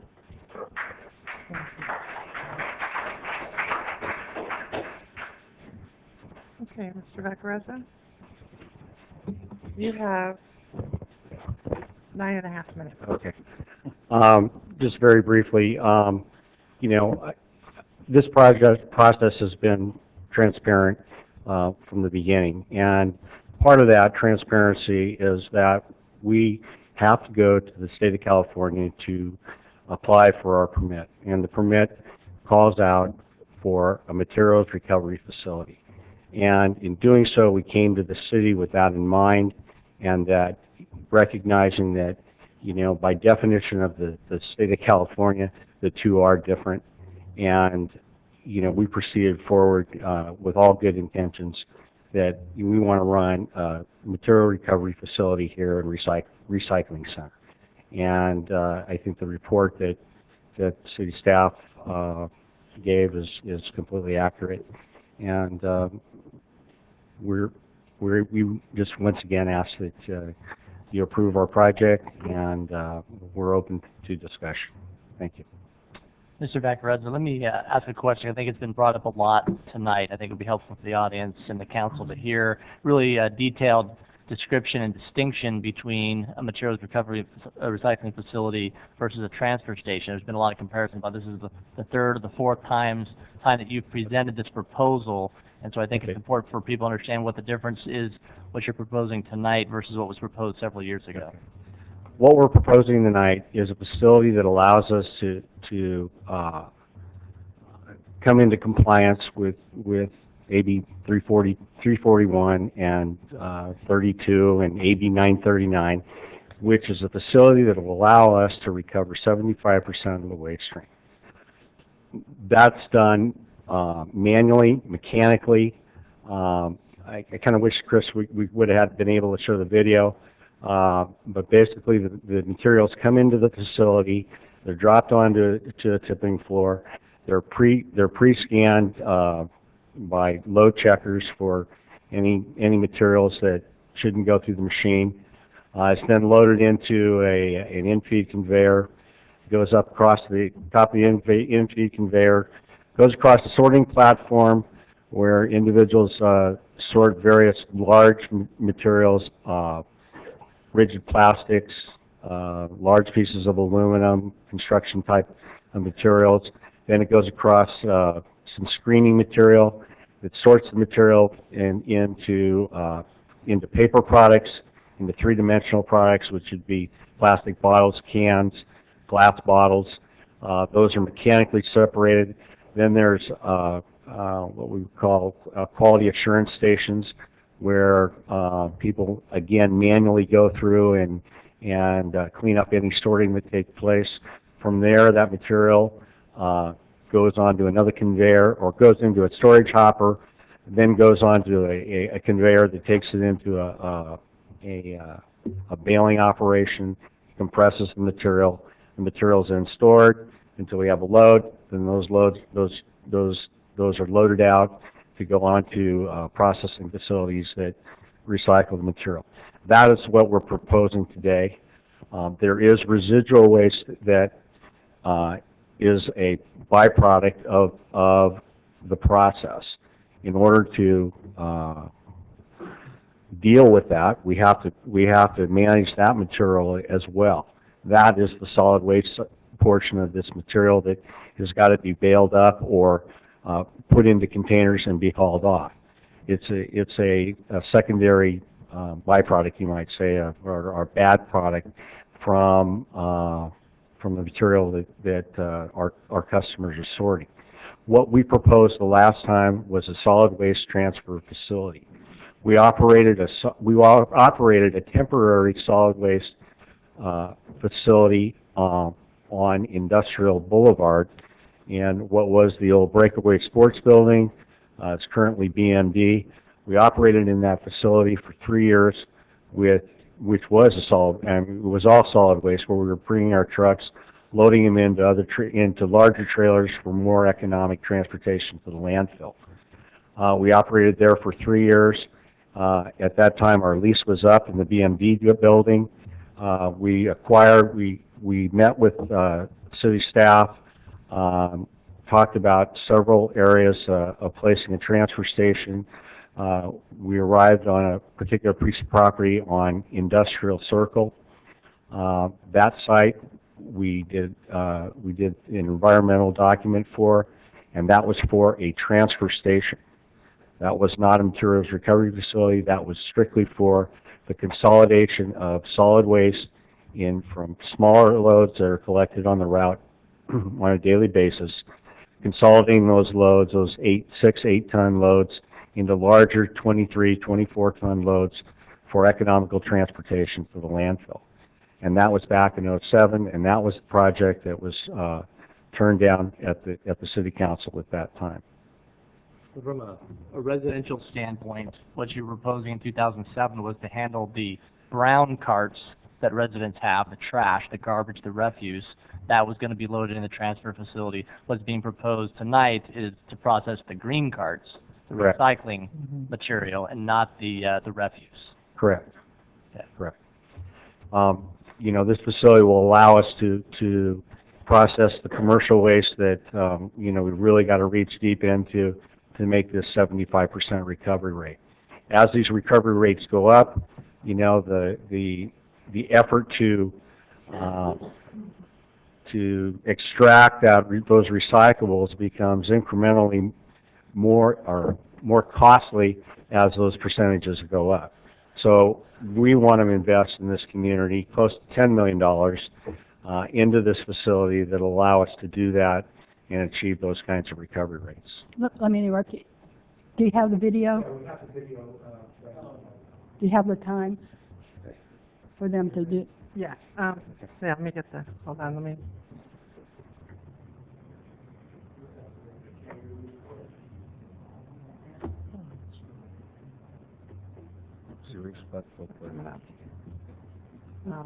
Function F4? Sorry for the technical difficulties here. Trying to get them straightened out.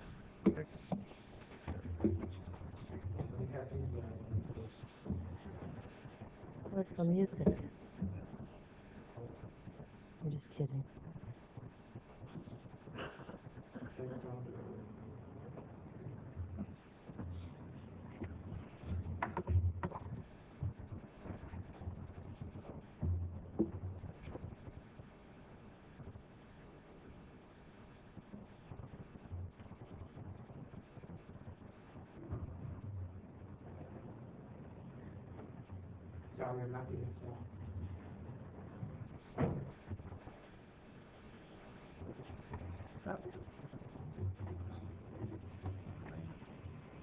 Okay, not going to work?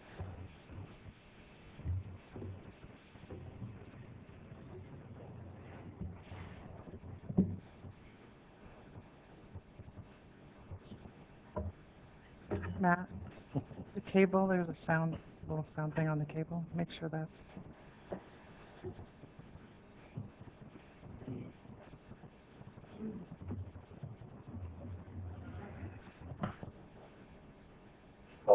Or MRFs, or where recyclables material recovery facilities, or MRFs, are where recyclables go after they leave the curbside bin. The MRF sorts, processes, and bales these recyclables to be shipped to manufacturers. First, all the materials are unloaded and placed onto a conveyor belt in preparation for sorting. They then fall onto an inclined screen and are sorted by gravity and shape. The paper products travel up the screen. While the paper products travel up, containers fall back and through the screen onto a new conveyor that takes them to the next step in the sorting process. This process isn't foolproof. Workers sort out trash and misdirected recyclables by hand. This lessens the amount of contamination in the final recycling load. The paper products are dropped into a holding container that waits at the end of the conveyor, then baled. Plastic bags are the #1 problem at a MRF. While they are recyclable, a MRF can't process them. Take plastic bags to a grocery store, and they will take care of recycling those. The containers that previously rolled down and through the screen begin the next step with super strong magnets that attract steel. They pick steel products up and move them to another conveyor that delivers them to their appropriate holding container. Magnets don't attract aluminum, so it's sorted through a kind of reverse magnet called an eddy current, which shoots the aluminum products into a catch bin. Next, the heavier glass falls into a pit, while the lighter plastic materials load onto the next conveyor belt for further sorting. The now broken glass, called cullet, is then shipped to a glass recycling facility. Sometimes plastics are manually sorted, but more and more this is done through optical sorting. This means the plastic is scanned and sorted by puffs of air into groups of type and color. #1 plastics are taken out of the process, stored, and baled. Plastics the scanners don't pick up are further further sorted by workers into specific groups. Plastics not removed during this process fall off the end of the conveyor into a pit to be shipped to plastic manufacturers. After all the materials have been sorted and processed, except for the glass, they are baled and can weigh anywhere from 1,000 to 1,500 pounds. Manufacturers buy these bales and create new products of that recycled material. Find out more at recyclemorenc.org. Okay. Thank you. That took a little bit of time, but I think it needs to be clarified what we were talking about. I know here in Galt we have one container that is for yard supplies, yard waste. One is for garbage, and the other is for recyclables.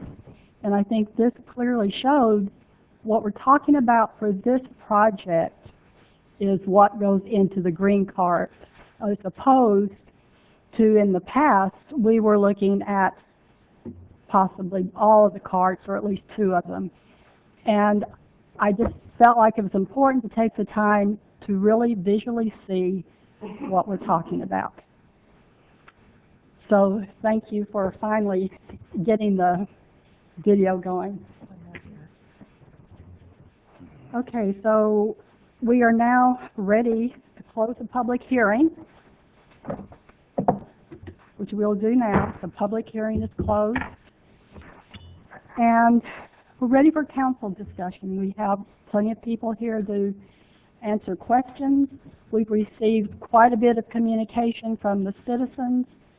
So I think we've got the information that we need to try to make the best decision for the city of Galt and for its citizens. So I would ask if anyone would like to start off. If not, I'll start with Councilman Shelton. Sure. Thank you. So the applicant is meeting all the requirements because it's a use permit, special use permit. Yeah, they basically filled out the application, went through the environmental process, and completed all city requirements for the use permit application, correct, for materials recovery and recycling facility. And it will be inspected by the building department, and I know it will be inspected by the fire department. Correct. Probably at least once or twice a year. Well, correct. And the state also Thank you. has, for their permitting process, they also inspect it regularly. And one of the conditions of the use permit allows us to go in and inspect records and also the facility when we want to. Do you know the number of agencies that inspect the recycle centers? I know one at least does that. If there are others, maybe Cal Waste can help us out with that. But I know there's the... Numerous. Pardon me? Numerous. Possibly, yes. Okay, and now you stated that I guess this proposed project is somewhere between 66 and I guess 86 jobs. I agree with the conditional use permit. The facility, you're required because of some products that may come in to have, be able to recycle, lack of a better word, part of the audience was using the word garbage. So whatever that amount is, in that recycling, you have to be able to extract that, so you have to be prepared for whatever that is. Correct. Right. Okay. Okay, that's all I have at this time. Well, no, I'm sorry. On the complaints, I heard the name mentioned about Squeeze In. I guess the youth, which I'm presuming is the Magical Place, VIP, and then a church. I didn't see anything, but did we receive any negative comments? No, no comments from the church or... written or verbal? Or? No, correct. And, okay. I just like to add that the Squeeze In really made its reputation in industrial zones, not only in ours, but in the city of Sacramento. That's where they started, in a heavy industrial zone in Sacramento, on Florence, Perkins, and Fruit Ridge. Okay. Thank you. Councilman Cruz? Mr. Becker-Isaac, could I have you come up here for a second? Several questions. I understand that we have a permit as far as several tons of quote-unquote refuse. How often will that be taken off from the site? Regularly, on a daily basis. Okay, twice a day, once a day? I would say probably 3 times a day. Okay. Where will it be stored? Inside the building, outside the building? Inside the building. Inside the building? Are you going to have any manner of keeping the odors down within the building itself for that purpose? I think moving material, I think, is the key. There'll be some misting systems that will be installed in the building as well. Okay.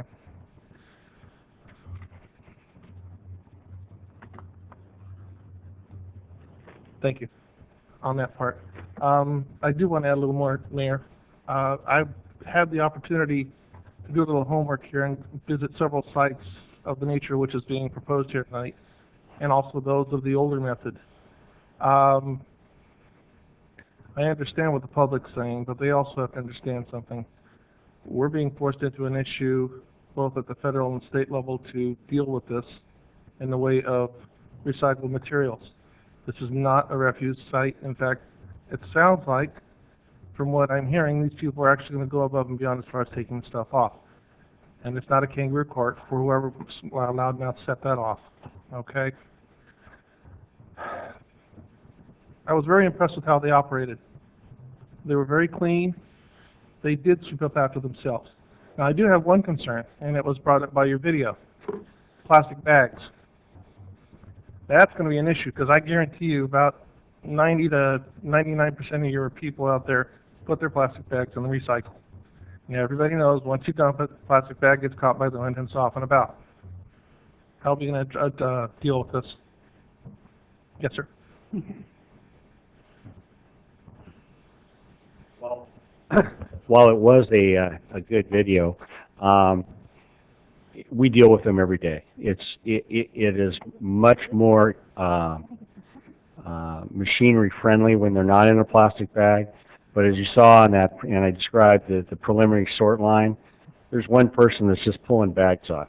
Then you got a bag breaker that you either put a mechanical bag breaker in, or you have someone on the ground cutting bags and putting it back into the start of the system. Understood. How about those that escape? For lack of a better way of putting it. That's where you've got 8 people on the front end that they're going to do their best to pull it out so they don't get tangled up in the equipment. But so you if have to deal with it. If any of these, say, get into the area, say, around Pringle, are we going to have somebody policing areas? Oh, no. The plastic bags will be contained in the building. Okay. It's all part of the process, and there's a designated area where we would deal with the plastic bag. Thank you. Last question.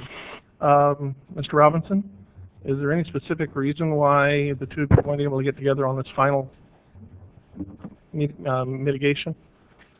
Well, the two reasons are, one, this isn't a recycling facility solely. If it was a recycling facility, they wouldn't need a conditional use permit. The reason we're here is because they want a materials recovery facility that allows them to bring in 37 tons. And as I mentioned at the beginning, they can bring in garbage and dump it. And I know your city manager asked the question, but if you didn't hear the end of the answer, they're planning to dump commercial trash into this facility and process it. And there's nothing in your conditional use permit conditions that prohibits them from doing that with residential trash. It just isn't in the conditional use permit. So they can do that. So that's part of our objection, is that this isn't just a recycling facility.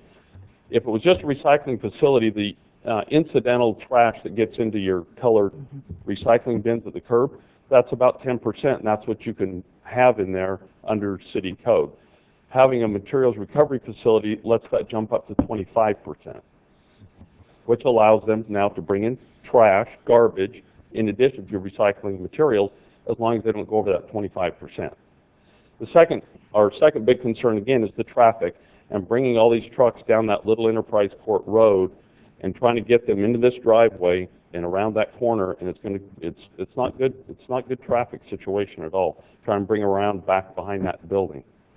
And then if you look at what it's going to do to the city, and this doesn't impact the Savage family as much because we're back in that corner, but when you look at the circuitous routes of those trucks running all over town, trying to get on and off the freeways, you know, I would think the city council would be concerned about having these trucks because they're not just out collecting, they're coming and going repeatedly from San Joaquin County, Sacramento County to bring materials here because 95% of the materials is not going to be generated here in the city of Galt. Thank you. Can I respond to that? Give me half a second, Chris. I'm on a roll. Mr. Vacariza, quick question. Will you be bringing in trash? No. Well, it's difficult. I have to tell you, it's difficult to recover 75% of the waste stream without having access to our commercial loads that are coming through. Those loads, we're out setting up recycling routes all the time, trying to separate this material. So those loads will, you know, to some degree, be coming into the facility. And those loads will be coming from what facilities? They would be coming from anybody any multi-dwelling apartment house has to participate in this program, or a commercial establishment with 4 cubic yards or more. That's how 341 reads. Within the city of Galt or within the community? Both. Okay, thank you. That's all I have, Mayor. Thank you. Vice Mayor? Can I respond? Oh, okay. I just wanted to point out that the city code does not mention residual waste. The definition of a recycling center in the municipal code makes no mention of residual waste.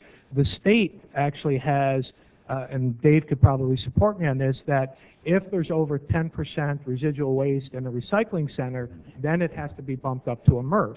And that's essentially why he did that. We're trying not to pretend what it is. The title is a material recovery and recycling facility, and the staff report accurately describes what it is they're doing. We have in there that they're going to estimate it to be produce 15 to 25% residual waste. The 25% is the high end based on the 24-hour operation, as well as the 150 tons. So we went in with the worst case scenario. But the municipal code does not mention residual waste. We could have come in, the actual definition from, and I can't quote it right at this point, but doesn't mention residual waste. And this operation actually meant that. But again, Cal Waste decided to go to the MRF because of the state definitions, and the staff report doesn't hide that fact. It's pretty clear. Thank you. Okay, Vice Mayor, do you have comments or questions? I have actually a comment, and I'm going to regress back to all these questions about why are we coming back and forth with transfer stations, and why is this the third time we've come through with all of this. And I was on the Planning Commission, so I just want to set a couple of things straight. You know, sometimes things do change with the changing of the guard. Let's be real here. I also work over there, and for the 3 years that the transfer station was there, I didn't even know it was there until they told me on the Planning Commission that they wanted to make it permanent, and they wanted to put it somewhere else. The hoops that we made those guys go through just to have it over there, changed the wood chipper, changed the way the trucks come in and out. They were very obligated to do whatever we asked them to do. And at the end, the guard got changed, and I mean, honestly, this was a disappointment to me for one reason. The night that, in either way that the Planning Commission would have voted on it, it would have been appealed anyway. But the night that the Planning Commission was going to vote on it was when we got new Planning Commissioners who had not heard one thing and formed their own opinion with, and I'm not bad-mouthing anybody, but who had not known this whole process. And whether it would have gone yes or no, it would have still gone to the City Council, and I went to the City Council, and that had changed too. And so that's what happened. I also made the comment that the gentleman that owns the property does, we all live around dairies. Come on, folks. I didn't smell any garbage when I was there, and they were garbage trucks, and they came down my street every day, and that's just a fact, of where I work. So I just wanted to bring some of that up because I think there were some misconceptions about why do we keep coming back and back and back and back. because things change and things get different. And he's here with a different plan, and I think that we should all be able to listen to it and come to our own conclusions. And listen to everyone. Unfortunately, the people that show up are usually the people that are not for something. And I noticed that with the transfer station. You know, we had to change so many things. It was I'm sure hundreds of thousands of dollars worth of changing the outlay of the transfer station before it got knocked down. So that's kind of where I'm at. I just wanted to bring past history up. Okay. Anything else? No. Councilman Singleton. My turn. Yes, it is. Thank you, Mayor, Vice Mayor. Let me just state up right up front, when I'd like to thank Jason for making the distinction between a recycling center and the solid waste transfer station. I worked at BMD when that transfer station was over there.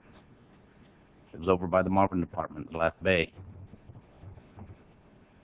I didn't smell anything unless you were inside that building. They just happened to dump some waste over there. It wasn't a problem. I do have a couple questions, though, Mr. Ross, if I could.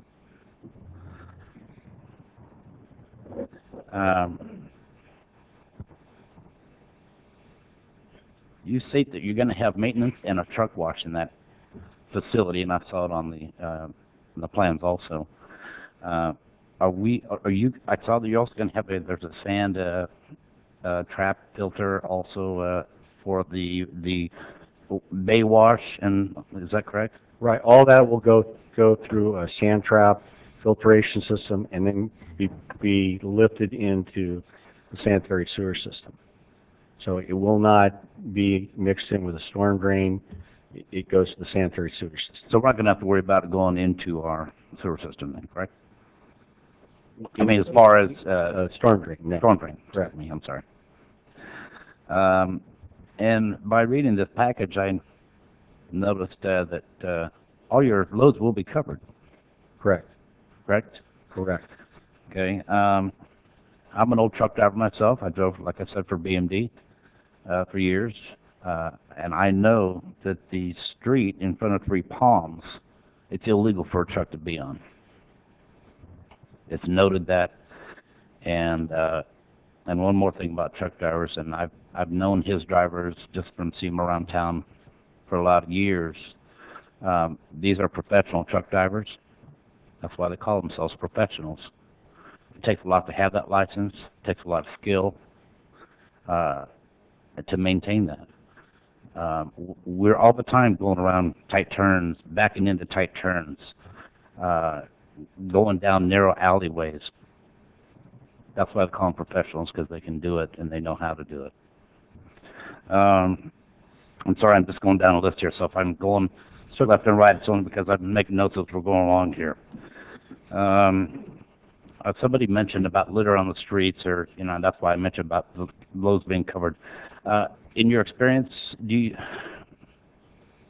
you see any of that recycling falling out? I mean, I know things happen sometimes. No, I'm going to tell you, you know, we're not perfect, but we strive for it, and it's been a common practice in other facilities that I've built and operated that, you know, we have a man on the street every day that is picking up or checking that if there is, you know, material that inadvertently is in the neighborhood, you know, it's our job to keep the neighborhood clean. And we take ownership of not just that little square postage stamp that we operate on.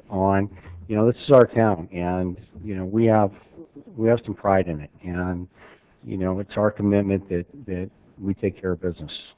I appreciate that, and I'm sure a lot of citizens do. So maybe we could perhaps have you do an Adopt a Street program and pick that up once a week. Hey, you know, there's some way to leave that and help fix that.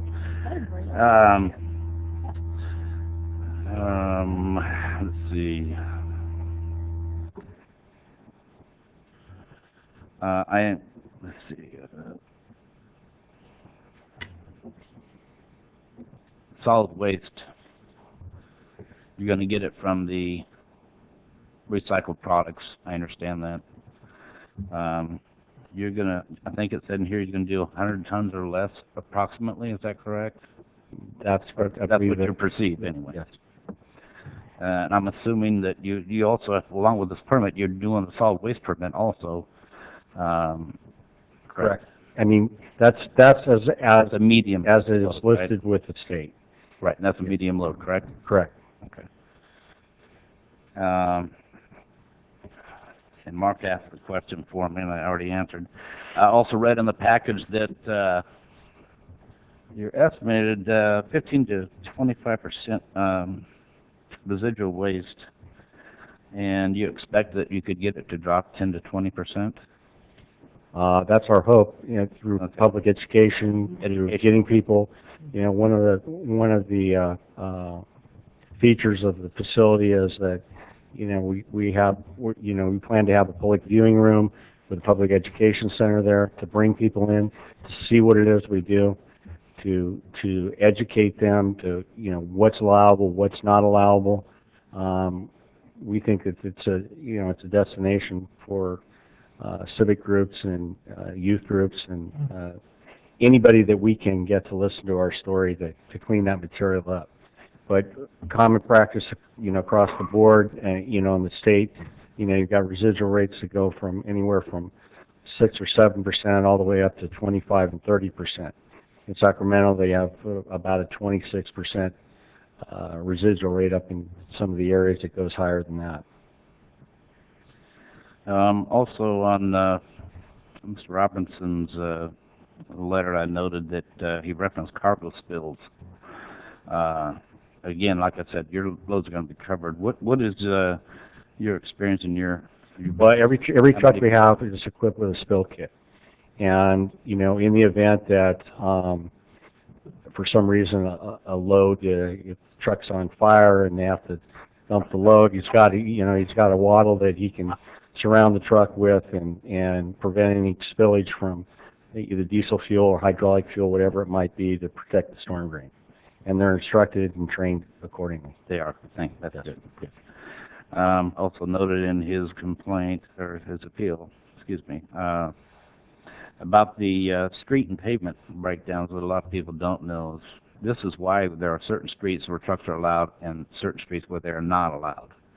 Streets are built for industrial areas for these heavy trucks. And they're built up so that these roads will not buckle under the weight. Of course, sometimes it happens, but again, like you said, things happen sometimes. And also, you pay a road tax. Correct. Is that correct? With each of your trucks. Correct. We pay a fuel fuel fee on every gallon, and I want to say it's 30-40 cents a gallon these days, with fuel at anywhere from $3 to $4.50. Right. We do pay a fuel use tax. And a portion of that goes to our the state, and then goes back to the city. Right. Right. Okay. Are you not required, or I thought I read somewhere in there that you are required to keep good records of what you hauled, your tonnage, and how you've disposed of that? Correct. And 4 or 5 years, is that correct, or am I off on that? The state of California issues the permit, and there's a local enforcement agency, which is the Environmental Health Division of Sacramento County. And Jack, help me out on this.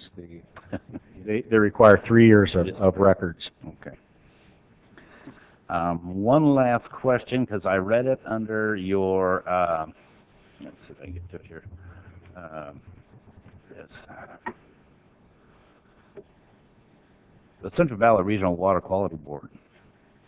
I'm curious, because I read through this, will there be regular, routine water testing on your facility to check for contamination or anything that's gone into our the storm drain system that's there now has a biofilter that surrounds the building. And I've got to be honest, I'm not really very well versed in all the storm drain requirements, but we do have to file a storm drain drainage plan, stormwater drainage plan with the state, and oftentimes those are done as a collective, perhaps the industrial park does a collective report. Is that correct? You guys maybe want to come up and maybe help them out a little bit on this. Is this already been filed, the water? Because I have a copy of it on the Water Control Board here. This is Doug Grenner. He's our engineer and can speak to that a little better. I'm Doug Grennan with J.R. Miller Associates. For the project, even for the CUP, we had to do a preliminary stormwater management plan, which distinguishes what the stormwater management treatments are going to be either during construction and as permanent improvements. So those are be reviewed, and they're reviewed by the local water district and approved. And they will have to be in place and certified once they're constructed, and they are monitored, and there's data that's being provided according to whatever the conditions of those stormwater permits are. So in that plan, there's no set required testing on a regular basis? I can't recall in this particular facility what the testing will be required, but they will, when they complete the construction, they will file the final plan, which denotes the installation of the improvements, and with that will be conditions for whatever reporting there will be, and it will distinguish what parameters they have concerns for, whether it be that hydrochloric, or whether it be metals or any of the runoff conditions that they will have to monitor for. But each site is treated individually for whatever permit conditions are provided. All right, thank you guys. I appreciate it. That's all I have. Okay. Well, let me look again. Yes, that's all I had. I told you I had a few questions.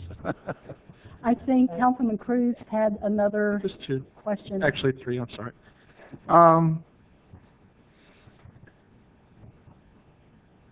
Mr. Robinson did bring up a point. I just want to confirm this. I did drive the area earlier this afternoon. The one-way street on the west side, that will or will not be used for trafficking with the trucks on the west side of the building. The west, trying to orient myself to You it. want me to put it up there? In the industrial park? In the industrial park, on the west side of the building itself. Give me a second. Yeah, that's, trucks can come around that building. Maybe Dave can, accurately state exactly the truck route they plan to take, but the site is designed for trucks to go around, whether his will or not. Correct. Yeah, the site is designed to allow trucks to go around that site. With the longer trailers, that's a very difficult turn, but with the smaller 10-wheel trucks, that is a possibility. Okay. So, is there any plans to use better signage on that at this point? yes. I mean, in terms of circulation, Yes, sir. yes. We plan a full signage program to go into place with the whole project. Because right now I can tell you if there was a truck coming through there, I would have nailed him because I went the wrong way. Yeah. Hey, Arrest that man. Also, hazardous waste. How are you going to handle it? Because everybody knows somebody out there is going to be bright enough to say, "Well, it's a plastic bottle, even though it's got oil in it." Right. As part of our facility permit, we're required to do load check programs, and every load that comes in is you call it a walk around is done. Periodically, we do a waste characterization where we actually go through the whole entire load to sort through to find any hazardous waste or any materials that are not acceptable. But there are guidelines for a load check program that need to be submitted to state or the local enforcement agency for the permit process. Last question. I promise to get out of here on this one. Since it is going to be in town, is there a possibility of getting rate reduction for the ratepayers? I think it has definitely got some attributes that are going to allow us to control costs and be able to come back in future years and say that this is really a cost-saving facility for all the citizens of Galt. Thank you. Okay. You can sit down. I'm sure you're pretty tired by now. Yeah.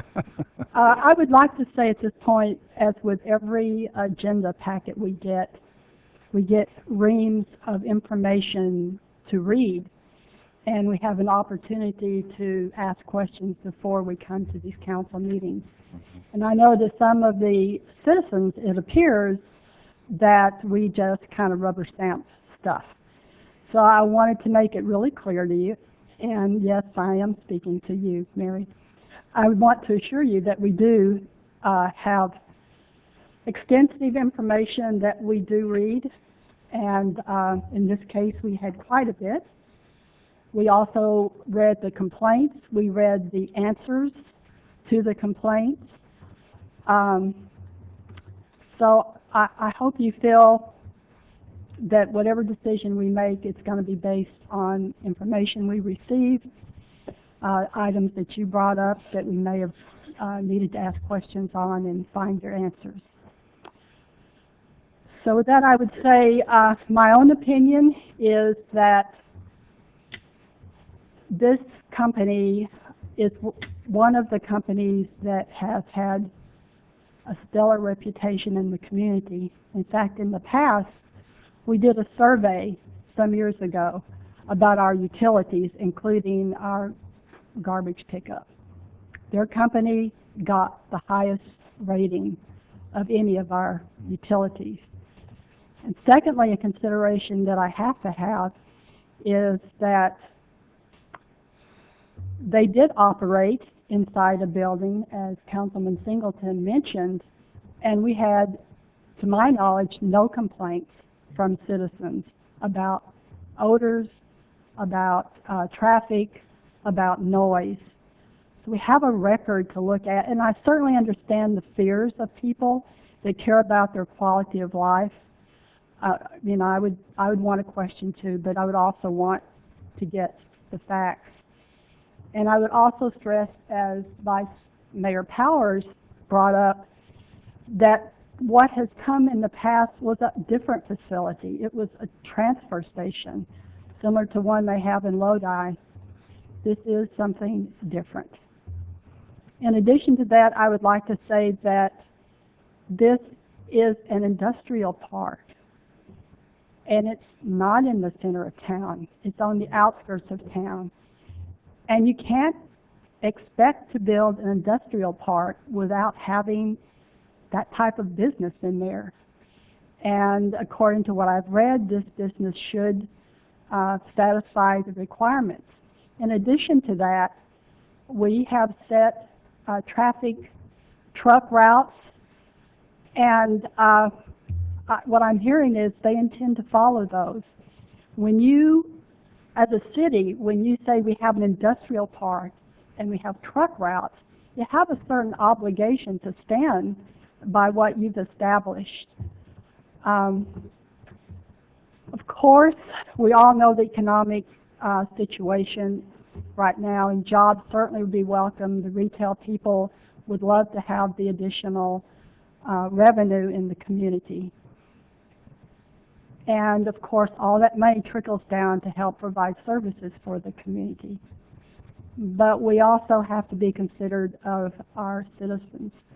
And I was looking over some of the requests that the Savage family had made, and it appears to me that you might consider including those in this, because it sounds to me like some of them they're already doing. For example, all material loading, unloading, and processing shall be conducted inside the project buildings. That was one of the things you're asking for, and that's what I'm hearing is happening. Daily, Calway shall be required to pick up litter resulting from its operations on the streets and sidewalks within the Galt Industrial Park along the routes used by Calway's trucks. Again, I've not heard complaints, and I get my share of complaints from the citizens about trash being left by the trucks or whatever. So again, I'm thinking that's something that Cal Waste might be willing to consider as an amendment to this resolution. Also, Cal Waste shall be required to pick up litter resulting from its operations on the property of adjacent owners. I have no doubt in my mind that Dave Acaraza would not hesitate to do that if he got a call or if he saw that trash from his vehicles were on somebody else's property. Also, Cal Waste shall remove all residential waste from the project site to a lawful landfill within 48 hours of the entrance of such material into the project. You're doing that, aren't you, already? So, in addition to that, the only other things that the Savage family was asking were covered, in my mind, by the EIR. So I would ask Dave if he would be willing to add these amendments to the resolution to show that I felt like if the two of you had met, you probably would have done this anyway, but that didn't happen. But Dave, if you would comment, I'd appreciate it. Really, it's pretty easy. We're willing to go that route, and I think, you know, a lot of it is covered in the permit. If it brings some additional assurances that we will do those things, we're willing to take on that.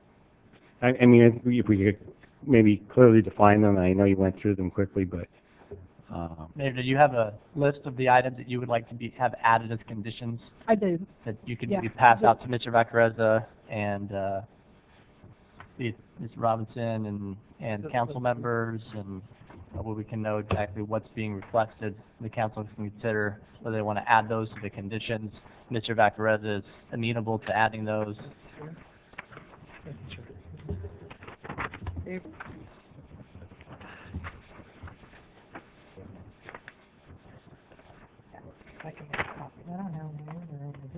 And the final comment I would make before I ask for this council to, no, that's all I have. I didn't know how many you're going to need.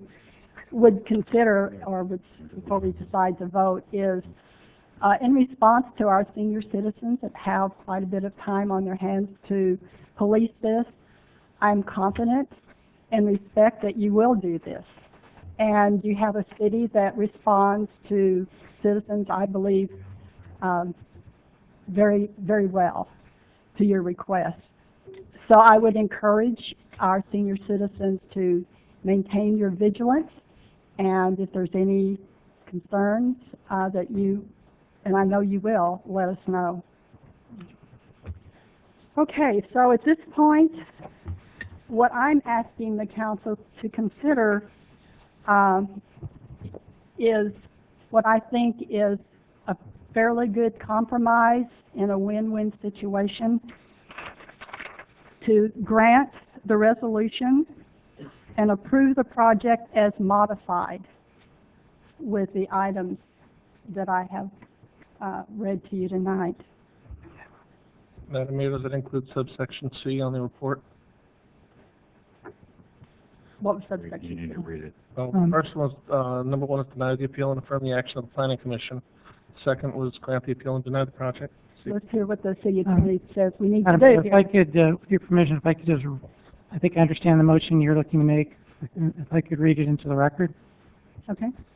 The motion would be to adopt the resolution granting the appeal of the Planning Commission action on the initial study negative declaration and conditional use permit, and recertifying the initial study negative declaration and approving the conditional use permit for a materials recovery and recycling facility at 175 Enterprise Court, subject to the conditions set forth as Exhibit A to that resolution, and in addition, the four conditions that the mayor read into the record moments ago. Isn't that what I said? Yes, ma'am, it was. Clarifying it for us. Thank you for helping me with that, motion. Motion? That's your motion? That's my motion. I'll second it. Thank you. Roll call vote then. Can I answer That's a for quick? further discussion.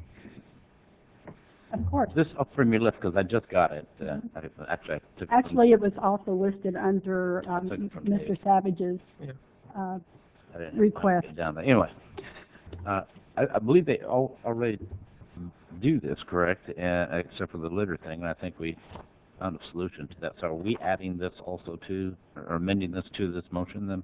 Specifically, yes, we are adding it. Okay. So that it does, I think, address some of the concerns that, Mr. Robinson had. And I hope that will, The purpose of doing that is though, even though Cal Waste has said they're going to do those things, this makes it a requirement that Right. they do those things. Right. Of their permit. okay, any other questions before we call for the vote? That's it, Mayor. Thank you. Roll call vote, please. Vice Mayor Powers? Aye. Councilmember Singleton? Aye. Councilmember Shelton? Aye. Councilmember Cruz? Aye. Mayor Payne? Aye. This motion is passed unanimously, and thank you all for coming, and thank you, council.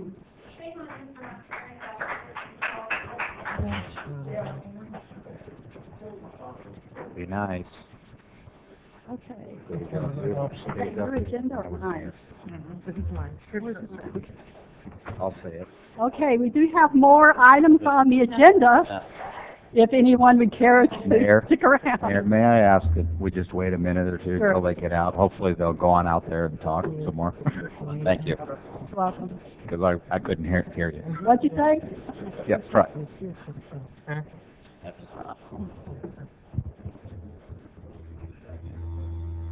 That looks good. Handshaking going on. Well, I guess you know how to clear it. Wow, we're down to Already know how to clear,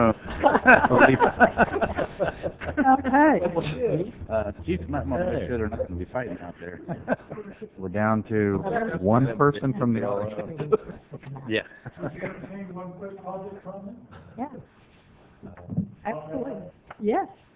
I'm going to pass that, and I had the privilege of meeting you already. Steve Winkler, Deputy Director of Public Works for San Joaquin County, currently, and looking forward to perhaps changing that title in the near future and coming on board. And I just wanted to, there was a lot of talk about separating fact from fiction, and we deal with these same issues. I have the solid waste division for the entire county of San Joaquin, and there is a lot of hype that goes with these and emotion that gets attached in. 32 tons of waste will be coming. That's 8 truckloads.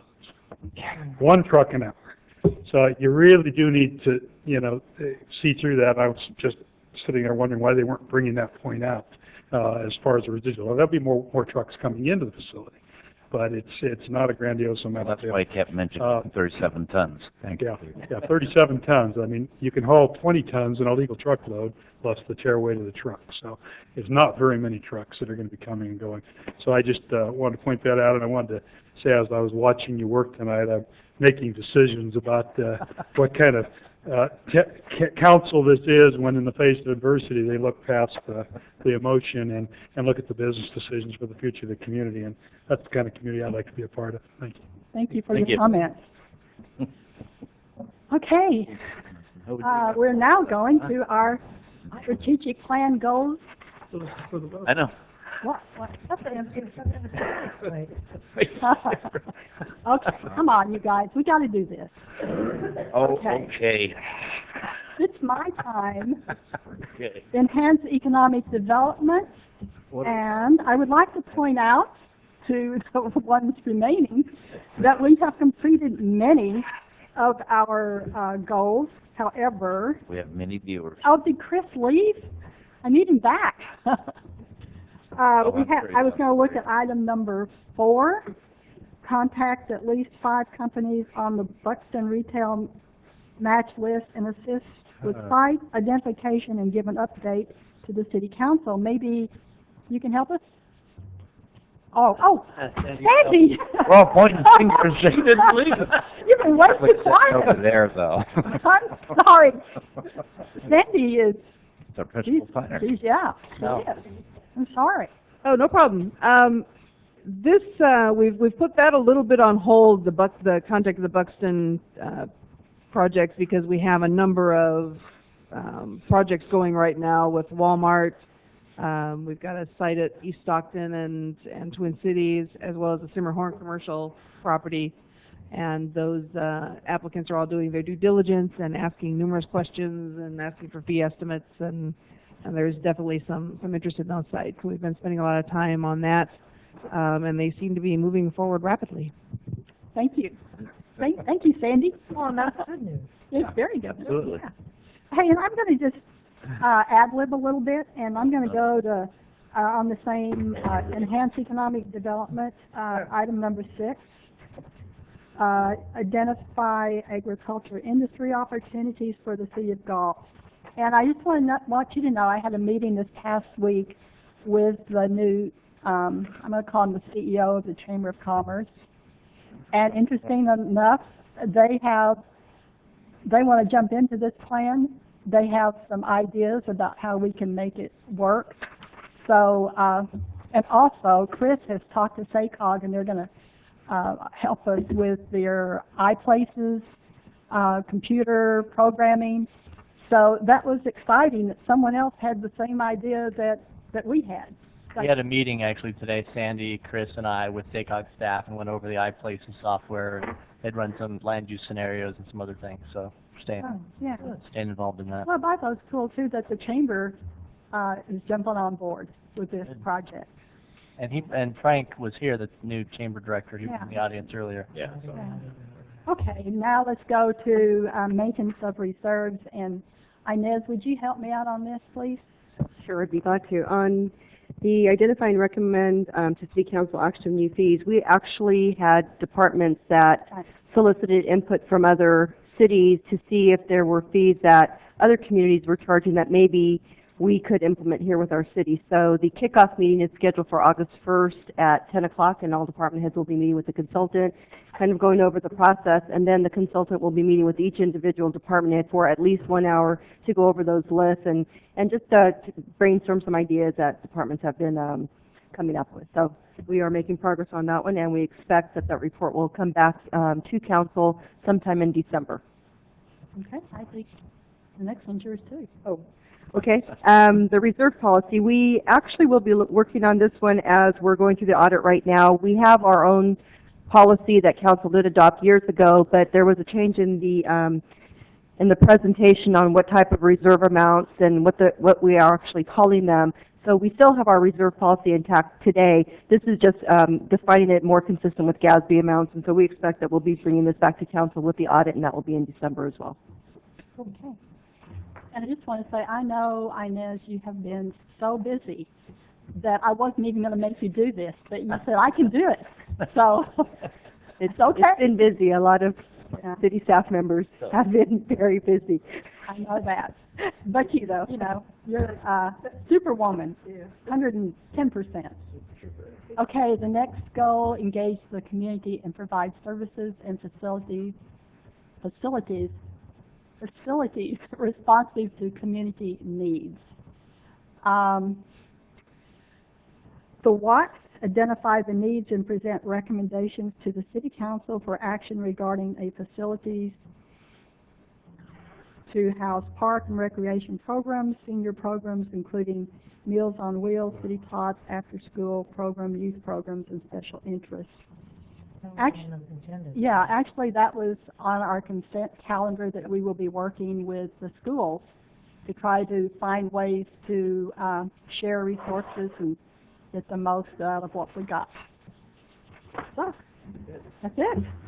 And I would say, everybody get ready. We're having another one of these workshops on, I believe, the 31st to come up with new goals, more carrots to put out in front of you. Okay, next item. Thank you, Sandy. I won't forget you again. Yes, thanks for sticking around.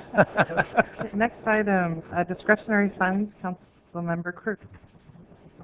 Again, I just am looking for my discretionary funds to be dedicated towards the Armed Forces banners that I'm putting up for the city to honor our young men and women from Galt and the community. Okay. Real quick, can you tell us how that's working for you? Is that still going really well? It's going really well once we get the measurements right. Well, I mean, you've already got that, I assume, but Oh, you're funny. I understand I got a call actually in reference to somebody getting their picture put up there. Yeah, And I I actually- referred it back to you.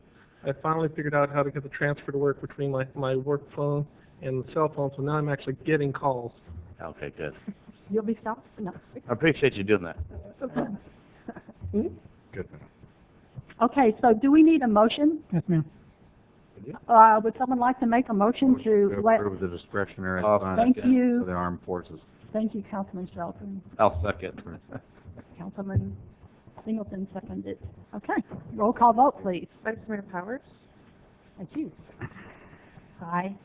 Councilmember Singleton? Aye. Councilmember Shelton? Aye. Councilmember Cruz? Mayor Payne? Aye. You can spend money. Motion passed unanimously. Frugally. It's your own money, though. Next item. City Council Health Benefits. Mayor and council members, the proposed changes to the municipal code relate to clarifying and updating the provisions relating to the availability of health benefits for council members and to satisfy certain eligibility requirements for council members to participate in the new CalPERS health benefits program. The ordinance was introduced at the last city council meeting, and both the ordinance and the companion resolution are presented for adoption this evening. Okay. Any questions? Is there a motion? Motion to accept. Second. Okay, did you get all that? Give the second to her. Thank you very much. Next, Ms. Powers, she's big dong. next item, please. Wait, we have Oh, thought we had enough seconds and we have a lot of seconds. Yeah. We still have to vote. Okay, all right. Vice Mayor Powers? Aye. Councilmember Singleton? Aye. Councilmember Shelton? Aye. Councilmember Cruz? Aye. Mayor Payne? Aye, motion passed unanimously. Next item, please. An ordinance of the City Council of the City of Galt adding Chapter 9.48 of the Galt Municipal Code regarding social host liability. Mayor and council members, this ordinance would make it unlawful for persons that are in control of a residence, a premises, to host a party where minors are drinking at that party. And in the event that emergency response is required to address that party, it would allow the city and the fire department to recover those expenses from the person in control. This ordinance was introduced at the last city council meeting, and it's presented for adoption this evening. Any questions, discussion on Move that? to adopt the ordinance. Okay, is there a second? Second. Oh, roll call vote, please. Vice Mayor Powers? Aye. Councilmember Singleton? Aye. Councilmember Shelton? Aye. Councilmember Cruz? Aye. Mayor Payne? Aye, motion passed unanimously. Okay, we're ready to go to the city clerk's report. Okay, before you tonight is the usual first meeting in August, National Night Out conflict. Our council meeting is scheduled to be held on Tuesday, August 7th, which is National Night Out. It's recommended that we move the meeting to Monday, August 6th.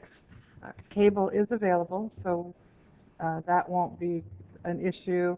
If we moved it to the Wednesday, that would affect the Planning Commission.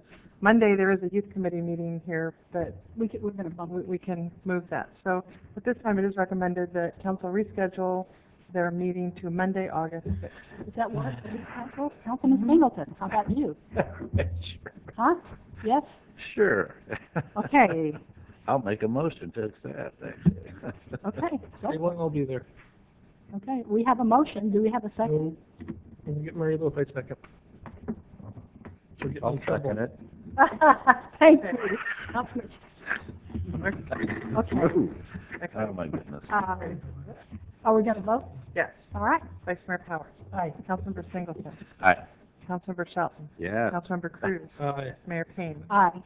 And So we will meet then on Monday, August 6th, same time? yes, and there are a few reminders in your packet. I'm gonna need a reminder for that night. The calendar that's before you has youth committee meeting on August 6th. I believe they'll bump their meeting to the Monday, August, The second Monday of the month, yeah, Thursday. second Monday, the 13th. Thank We you. don't have a time set yet. We always For you meet at, No, for the meeting. oh, for our meeting. It will be at 7 p.m. Yeah.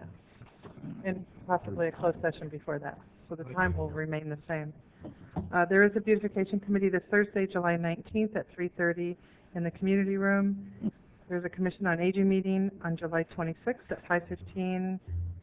And just another reminder about National Night Out on Strategic Tuesday. planning meeting too. 31st. Strategic planning. Randy's got a piece Time signed is July up. 31st. Or, yeah, July 31st. How could you forget that? Is that gonna be at the Brewster House? Wait, Randy. Oh, thank you. Well, Clerk failed to mention that we're having Public Safety Advisory Committee, Safety Forum, the 23rd, Okay. Monday, 6 p.m. Did I say that? Pardon me? Okay. So you'll be calling me then. Monday, The July title's 23rd. supposed to be National Night Out. That's something we talked about. It's on our strategic plan. So I'm hoping that's still going to happen. I got an email from Dana reminding us that it was a meeting. So. Comments by staff. Yes. Just a couple. First of all, Sandy's been off for a couple weeks, and I've been off for a week, and we're finally all back together and finally made it official and promoted her to Community Development Director. So even though we haven't changed her title, I want to recognize her at this meeting and welcome her to the ranks of department heads in the City of Galt and all the pain and suffering that goes along with that. Goes up for an acceptance speech. Come on, Sandy. Wait. Congratulations. We all know what a great job Sandy's done for the city for such a long time, and especially in the last year, filling in an interim capacity. It's just done a great job with moving the department along in a positive way and reaching out to businesses, trying to, I think, to move forward that department and the city in the direction that I think we all want to take it. So we're looking forward to her being a part of the team on a permanent basis. So congratulations to her. So we're gonna keep her? We're going to keep her. Yeah. I think that's it. Other than I'm going to be leaving again. What? I'm going on vacation again. What? Nice of you to come to the meeting. Didn't I was very jealous of the chief and Steve going to Yellowstone without me, so I figured I needed to take a trip to Wyoming. Is that where you're going? Check it out. I'm going to Yellowstone. Now I'm jealous. I mean, they didn't ask me either. I just want to clarify, I didn't go with the chief. I know. I was looking for the chief. I was expecting him to say something. It's an important clarification. Thank you. Anything else from staff? We're going to hear about these comments at the next council meeting. Oh, absolutely. We're laughing too. Absolutely. Yeah, I think that's it. You are. Yeah. I do have something I'd like to report as far as staff, and it actually has to do with the 21st, which is Saturday.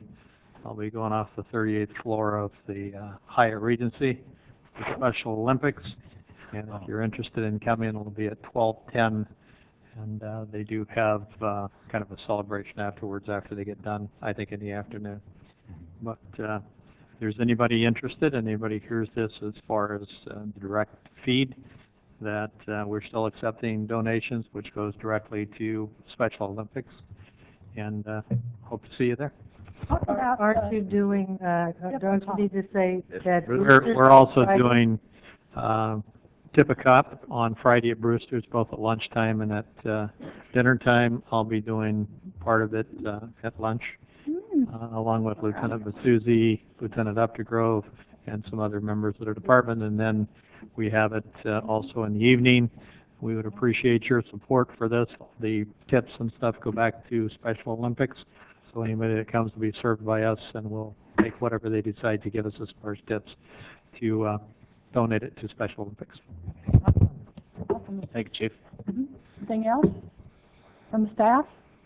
Then we will go to council comments. I'm going to start with Councilman Shelton. None. I made my comment on the safety committee. I started with you. Councilman Cruz. I'm good. I have something and I do it. Yes, you do. I do. You want to bring back the discretionary funds? Oh, I'm sorry. I do want to bring back the discretionary funds, next week.